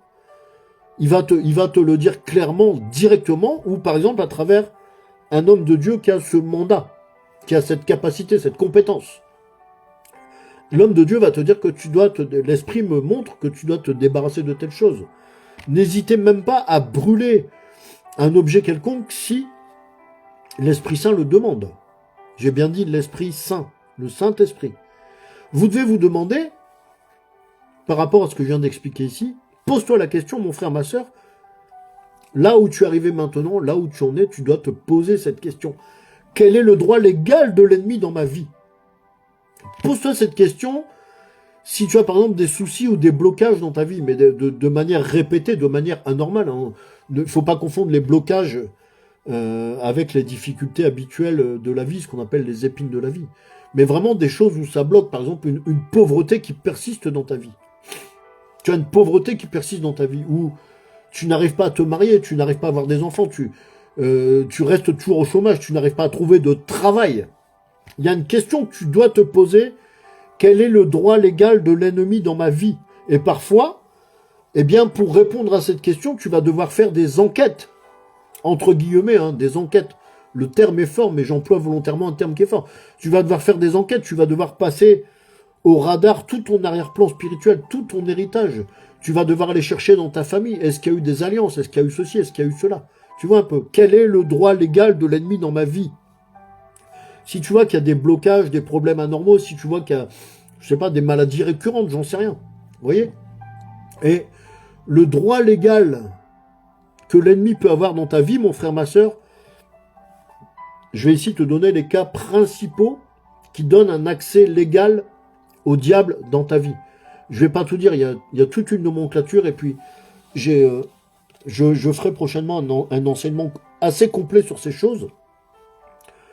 Et il fallait d'abord que je commence par ça, par les ruses du diable, parce que ça permet de donner une certaine base. Mais je donnerai par la suite un enseignement complet sur ces choses, sur tout ce qui est inhérent, pardonnez-moi, aux pratiques de sorcellerie, aux pratiques occultes, etc., etc. Parce que la Bible déclare que mon peuple périt faute de connaissance. Et effectivement, il y a beaucoup de ces connaissances qui sont en train de décroître et de diminuer, qui ne sont plus enseignées. Vous voyez, ça permet au diable d'avoir le champ libre. Hein. Le fait que les gens soient ignorants, eh bien, ça laisse le champ libre au diable. Il fait ce qu'il veut. D'accord? Donc, les cas principaux qui donnent à l'adversaire un droit légal sur toi, un droit légal dans ta vie, un droit légal dans la vie de ton foyer, dans la vie de ton mari, dans la vie de tes enfants. Quels sont les cas principaux? Je vous les cite ici. Soit tu as donné accès au diable par certaines paroles ou par certaines actions. Ça, c'est le truc de base. Soit par des malédictions générationnelles. Soit à cause d'iniquité, c'est pas la même chose, d'iniquité générationnelle. Soit aussi, j'en ai parlé précédemment, à cause de films, à cause de certains jeux ou à cause de certaines musiques mondaines. Tout cela, je vous l'ai expliqué avant un peu d'une manière assez, quand même un peu soutenue, vous devriez maintenant avoir compris ces choses. Si vous n'arrivez pas à le comprendre encore spirituellement parlant, je vous l'ai dit, retenez simplement. Essayez de mémoriser, c'est très important. Parce que le jour où la compréhension spirituelle va venir, c'est-à-dire que le jour où le voile va être levé, à ce moment-là, tu vas t'en souvenir. À ce moment-là, ça pourra être très utile pour toi. Et peut-être que si toi, tu n'y crois pas, Tu n'y crois pas, mais tu peux peut-être aider quelqu'un. Le fait d'aider quelqu'un, ça peut aussi te faire grandir spirituellement. Donc je disais, les cas principaux, soit tu as donné accès au diable par tes paroles ou par certaines actions. Là, c'est pas toi en l'occurrence, hein, c'est pas de ta faute, mais le diable a accès à toi, il a un accès légal à toi à cause de malédictions générationnelles. Vous voyez? À cause d'iniquités générationnelles, soit par certains films ou certaines musiques mondaines qu'on écoute, ou soit, je termine par là, soit à cause de tout ce qui est fornication, impudicité, prostitution, adultère. Voilà les cas principaux qui font que le diable a un droit légal sur toi, il a un droit légal dans ta vie, il a le droit légal de te torturer, de te bloquer, de te freiner, de te détruire. Souviens-toi bien d'une chose. Souviens-toi bien d'une chose, parce que j'ai terminé par adultère, fornication, voilà, tout ce qui est du domaine de l'impudicité. Souviens-toi bien d'une chose, c'est que celui ou celle qui fornique, c'est-à-dire qui a des relations sexuelles hors mariage, devient une seule chair avec la prostituée. D'accord? Ou le prostitué. Donc, en fait, celui qui se livre à la fornication, à l'impudicité, à l'adultère, devient une seule chair avec le ou la partenaire dans ce péché précis. D'accord? Qu'est-ce que ça fait? Ça crée un lien d'âme par lequel les deux personnes, elles sont enchaînées. Et elles sont enchaînées avec des entités qui les habitent respectivement. D'accord? Tu peux avoir l'homme qui a tel esprit mauvais, telle entité mauvaise en lui, et la femme qui a telle et telle entité mauvaise en lui. Eh bien, les deux, en s'unissant par la chair, par le moyen du sexe, partagent aussi et échangent aussi ces entités mauvaises. Il y a une réciprocité. Je suis en train de vous apprendre des choses très importantes. Je donne simplement la connaissance, je donne pas toutes les explications qui vont avec la connaissance, parce que je n'ai pas le temps ici aujourd'hui, puis c'est pas le sujet c'est les ruses du diable, d'accord? Le sujet c'est pas les, comment dirais-je, ce n'est pas les entités qu'on se transmet par le moyen du sexe, mais retiens bien ça. Vous voyez? Les esprits impurs, eh bien, se transmettent par les moyens du sexe. Voilà pourquoi, par exemple, je fais une petite parenthèse, voilà, par exemple, pourquoi certaines personnes prostituées, je dis certaines personnes parce que, vous savez, on a toujours tendance à, quand on parle de prostitution, à penser à la femme. Il y a des hommes prostitués également, d'accord? Donc c'est toujours une situation malheureuse qui devrait éveiller en nous de la compassion. Ma sœur, si tu es dans la prostitution, si tu es dans la fornication, sache que ça ne te discrédite pas aux yeux de Dieu, sache que ça ne te ferme pas les portes du royaume des cieux. Simplement, tu dois mettre ta vie en ordre et te repentir. Le Seigneur Jésus a dit, venez comme vous êtes, je ne mettrai personne à la porte. Mon frère, ma sœur, vous qui êtes dans les églises et qui jugez, ne savez-vous pas que le Seigneur Jésus-Christ nous a établis en tant que sacrificateurs et non pas en tant que juges? Vous devriez avoir honte, vous qui rejetez la femme prostituée, vous qui venez juger la femme adultère, vous qui venez critiquer votre frère qui a chuté, qui est tombé dans la fornication. Vous devriez avoir honte, vous qui empêchez par exemple à la femme prostituée d'avoir accès à votre église. Vous devez vous repentir davantage que cette femme qui est prostituée. Honte à vous. Vous devez vous repentir davantage que cette femme qui est prostituée. Vous ne manifestez pas le fruit de l'esprit quand vous agissez de la sorte. Repentez-vous aussi, mes frères et sœurs. La femme prostituée qui est connue en tant que telle et qui vient à l'église, est-ce que vous pensez qu'elle ne fait pas preuve de courage dans sa démarche? Au contraire, vous devriez l'accueillir, vous devriez la fortifier, la soutenir, l'aider. Voilà. Je ne vous dis pas que vous devez passer tout votre temps avec elle. Mais pour autant, ne rejetez pas ces personnes, s'il vous plaît. Ne rejetez pas ces personnes. Ce sont des êtres humains comme vous et moi, ce sont des personnes qui ont eu des difficultés dans la vie, qui peut-être ont subi justement des malédictions générationnelles. Vous ne connaissez pas l'histoire des gens. Ayez un cœur de chrétien, ayez un cœur de chrétienne. En tout cas, ma sœur, si tu es dans la prostitution, ou toi, madame, si tu regardes, mademoiselle, si tu es dans la prostitution, tu peux en sortir. Ça ne te disqualifie pas pour entrer en Christ, ça ne te ferme pas la porte du royaume des cieux, je le dis et le déclare au nom du Seigneur Jésus-Christ. Amen. Vous voyez, eh bien, par rapport à ça, celui qui fornique devient une seule chair avec le ou la partenaire de péché. Et des entités impures qui étaient dans l'une et dans l'autre cohabitent ensemble et se mélangent. Donc, la question que on doit se poser suite à ça aussi, une question qui est fondamentale, qui est très importante, quel est le niveau de consécration que tu souhaites atteindre? Quel est le niveau de consécration que tu souhaites atteindre? Quelle est la profondeur que je désire avoir avec le Saint-Esprit? Pose-toi cette question, mon frère, ma soeur. Quelle profondeur est-ce que je désire avoir dans ma relation avec Dieu? Jusqu'à quelle profondeur est-ce que je veux marcher et vivre par l'Esprit? La profondeur appelle la profondeur. Amen. Si tu envoies une profondeur, une autre profondeur va répondre. Comme je l'ai dit avant, par exemple, si tu forniques, si tu te livres au péché de fornication, relation sexuelle hors mariage, si tu forniques avec une personne, donc tu n'es pas protégé par l'alliance de Dieu, si tu es une personne mariée. Hein. Là, je parle bien de fornication et d'adultère. Donc si tu te livres à la fornication, à l'adultère, tu n'es plus protégé par l'alliance avec Dieu. C'est écrit dans le livre de la Genèse. Eh bien donc, qu'est-ce qui se passe à ce moment-là? J'explique cela schématiquement, j'explique cela simplement. Il y a une partie de ton âme qui va chez l'autre personne et une partie de l'âme de l'autre personne qui vient chez toi. Donc qu'est-ce qui se passe? En dehors de l'alliance avec Dieu, ton âme va se fragmenter. Et le fait que ton âme soit fragmentée à cause de ce péché, ça va ouvrir la porte, ça va laisser le passage aux démons entre les deux personnes, aux esprits impurs entre les deux personnes. C'est-à-dire que, je vais donner ici un exemple, excusez-moi juste une seconde. C'est-à-dire que je vais donner un exemple simple et concret.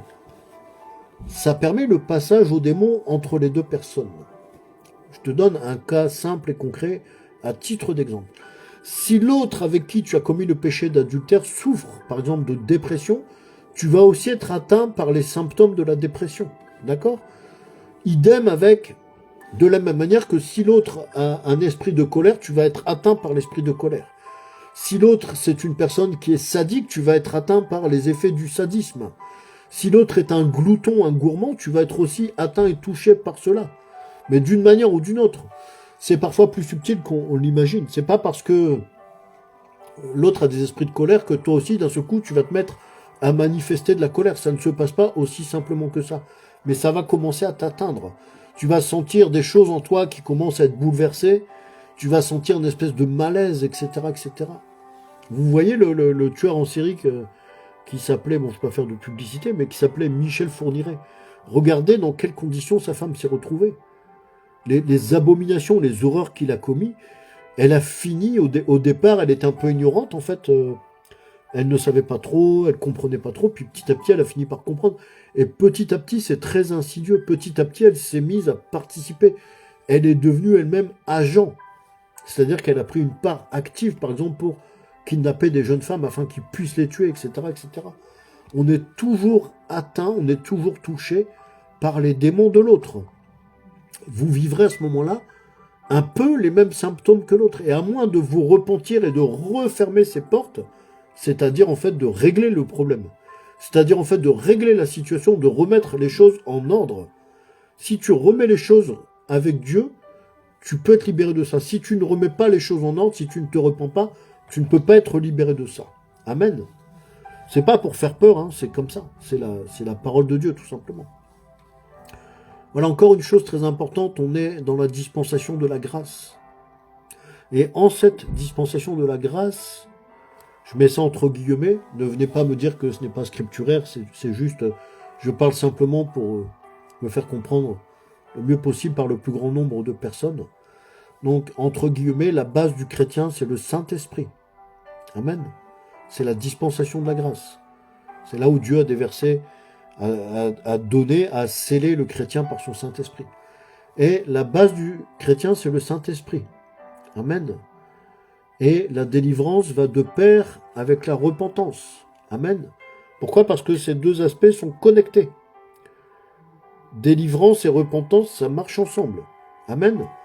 Plus ta repentance sera sincère et profonde, plus ta délivrance sera profonde. La profondeur appelle la profondeur.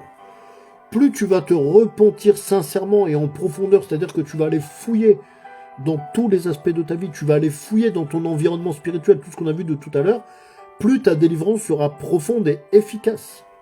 La profondeur appelle la profondeur. Également, la délivrance fonctionne avec le pardon. Parce que c'est difficile de se repentir de certaines choses si on n'applique pas le pardon, si on ne pardonne pas. Pourquoi? Tout simplement parce que, sache bien ceci, les démons, le diable, les démons s'attachent au manque de pardon. C'est encore une fois, en quelque sorte, une porte ouverte. Les démons sont attachés au manque de pardon. Pour les démons, un esprit non miséricordieux, c'est une proie facile à attraper. Je répète, pour le diable, pour les démons, un esprit non miséricordieux est une proie facile à attraper. D'accord? Donc, vous devez, ce n'est pas une option pour le chrétien, vous devez pardonner à toute personne qui vous a offensé. Je vais vous lire ici 2 Corinthiens 2, 10 et 11. Or, à qui vous pardonnez, je pardonne aussi. Et ce que j'ai pardonné, si j'ai pardonné quelque chose, c'est à cause de vous, en présence de Christ, afin de ne pas laisser à Satan l'avantage sur nous, car nous n'ignorons pas ses desseins. Donc, les dessins, c'est pas dessiné sur une feuille. Ici, le mot dessin, c'est D-E-2-S-E-I-N-S. D-E-2-S-E-I-N-S. Dessin. C'est les buts du diable, ce sont ses objectifs, en fait. C'est ça que ça veut dire. Donc, j'arrive sur la fin ici. Je vais essayer de conclure. Je vais essayer d'apporter une conclusion. Vous voyez, c'est un enseignement que je fais dans le calme aujourd'hui parce que je veux que ça rentre quand même.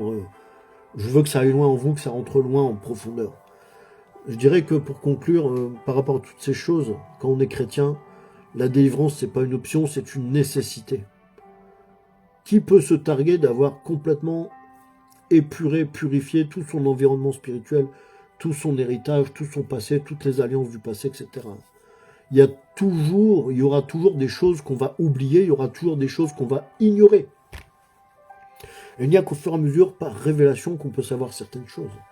Donc la délivrance des enfants de Dieu est une nécessité. D'accord? Ainsi, au lieu d'aller de droite et de gauche, parfois de courir dans tous les sens pour chercher la délivrance, c'est bien, hein, il faut le faire. Vous devez préalablement rechercher aussi la communion avec le Saint-Esprit. D'accord? Dès lors que c'est possible, dès lors que Dieu va apposer le sceau du Saint-Esprit sur vous, cherchez la communion avec le Saint-Esprit et aussi, bien évidemment, à ce moment-là, trouver un serviteur de Dieu qui est oint, qui est aguerri dans la délivrance, qui a le mandat. D'accord? Ne serait-ce que pour pouvoir vous orienter correctement. Et je dirais ceci, c'est qu'à notre époque, ce n'est vraiment pas non plus un luxe. Il y a certaines choses qui n'ont pas changé. Hein. Vous voyez, depuis la mort du Christ, il y a toujours autant de guerres, il y a toujours autant de meurtres, il y a toujours autant de péchés. Et comme vous pouvez dire tout à l'heure, en ce moment, le royaume des ténèbres a le vent en poupe, hein, malheureusement. Donc c'est pas un luxe aujourd'hui, la délivrance. Les serviteurs de Dieu sont là pour vous aider. Ça, c'est une certitude. Le ministre de l'Évangile, le serviteur de Dieu qui a le mandat de délivrance, qui connaît ces choses spirituelles, est là pour vous aider. Il peut vous aider à vous libérer, sachant bien que c'est Dieu qui délivre, d'accord? C'est Dieu qui libère, c'est pas le serviteur, c'est un instrument que Dieu utilise, d'accord? Mais pour autant, toi aussi, mon frère, ma soeur, tu as ta part de travail à faire. La première des choses, c'est d'accepter ta délivrance. La première des choses, c'est de vouloir te sortir de certaines choses, de vouloir te débarrasser de certaines choses. s'il n'y a pas ce fondement au départ de vouloir se débarrasser, de vouloir être délivré en fait. Voilà, c'est ça, c'est prendre la position, je veux être délivré du mensonge, je veux être délivré de l'esprit d'esclavage, je veux être délivré de l'alcool, de la prostitution, que sais-je encore, de la colère, etc. Peu importe. À partir du moment où tu veux vraiment être délivré, tu vas accepter ta délivrance. C'est ça la part du travail que tu dois faire. Donc tu dois inviter dans ta vie le Saint-Esprit, tu dois ouvrir ton cœur au Saint-Esprit complètement. Et tu dois te laisser guider par lui. Parce que c'est... Nous conduire, nous guider, c'est une des fonctions principales du Saint-Esprit. D'accord? C'est de guider le croyant. Dans l'évangile de Jean, au chapitre 16, au verset 13, il est écrit « Il vous conduira dans toute la vérité ». Amen. Le Saint-Esprit est notre guide. Vous savez, parfois, ce dont le peuple de Dieu a le plus besoin, c'est pas forcément d'avoir des prophéties, même si c'est une bonne chose. Les prophéties sont merveilleuses, elles sont très utiles. C'est pas forcément la gloire, c'est pas forcément l'argent, mais c'est par rapport à l'époque dans laquelle nous sommes, ce dont le peuple de Dieu a vraiment le plus besoin de plus en plus, c'est d'avoir le Saint-Esprit, c'est de marcher avec le Saint-Esprit. Voilà de quoi nous avons réellement besoin, c'est de marcher avec le Saint-Esprit jour et nuit, à chaque heure, à chaque minute, à chaque seconde, à chaque souffle, à chaque battement de notre cœur, nous devons marcher avec le Saint-Esprit. Amen. Tu dois le désirer de tout ton cœur, tu dois aspirer ardemment, avoir une véritable relation avec lui, entendre même ses soupirs. Tu dois avoir envie de lui donner ton temps, jour après jour, nuit après nuit. Tu dois avoir envie de lui parler, tu dois aspirer à pouvoir l'écouter, à pouvoir l'entendre, à pouvoir dialoguer avec lui. C'est ça la communion, bien-aimé. C'est ça le secret de cet âge mauvais dans lequel nous vivons. Et c'est ça aussi que le diable ne veut pas que nous puissions parvenir à réaliser. Pourquoi? Parce que celui qui est en lui, le Saint-Esprit, marche avec Dieu. Si tu as le Saint-Esprit en toi, c'est le Saint-Esprit de Dieu. Tu as Dieu en toi. Forcément par voie de conséquence. Si tu as le Saint-Esprit de Dieu, donc tu marches avec Dieu. Tu as Dieu avec toi, tu as Dieu en toi. Donc retenez bien ceci.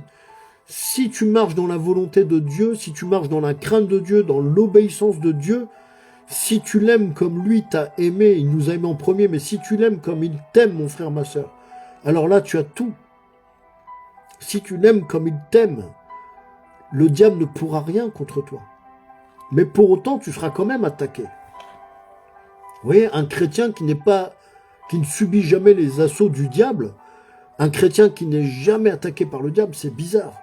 Donc même si tu marches avec Dieu, même si tu obéis à Dieu, même si tu l'aimes de tout ton cœur, le diable ne pourra rien contre toi, mais il va quand même t'attaquer. Il va toujours tourner, il va toujours chercher à rentrer, il va toujours attendre que tu ouvres la porte, il va toujours attendre que tu lui laisses l'accès. Donc tu seras attaqué. Le diable et ses acolytes, le diable et ses agents, ils vont tout faire contre toi.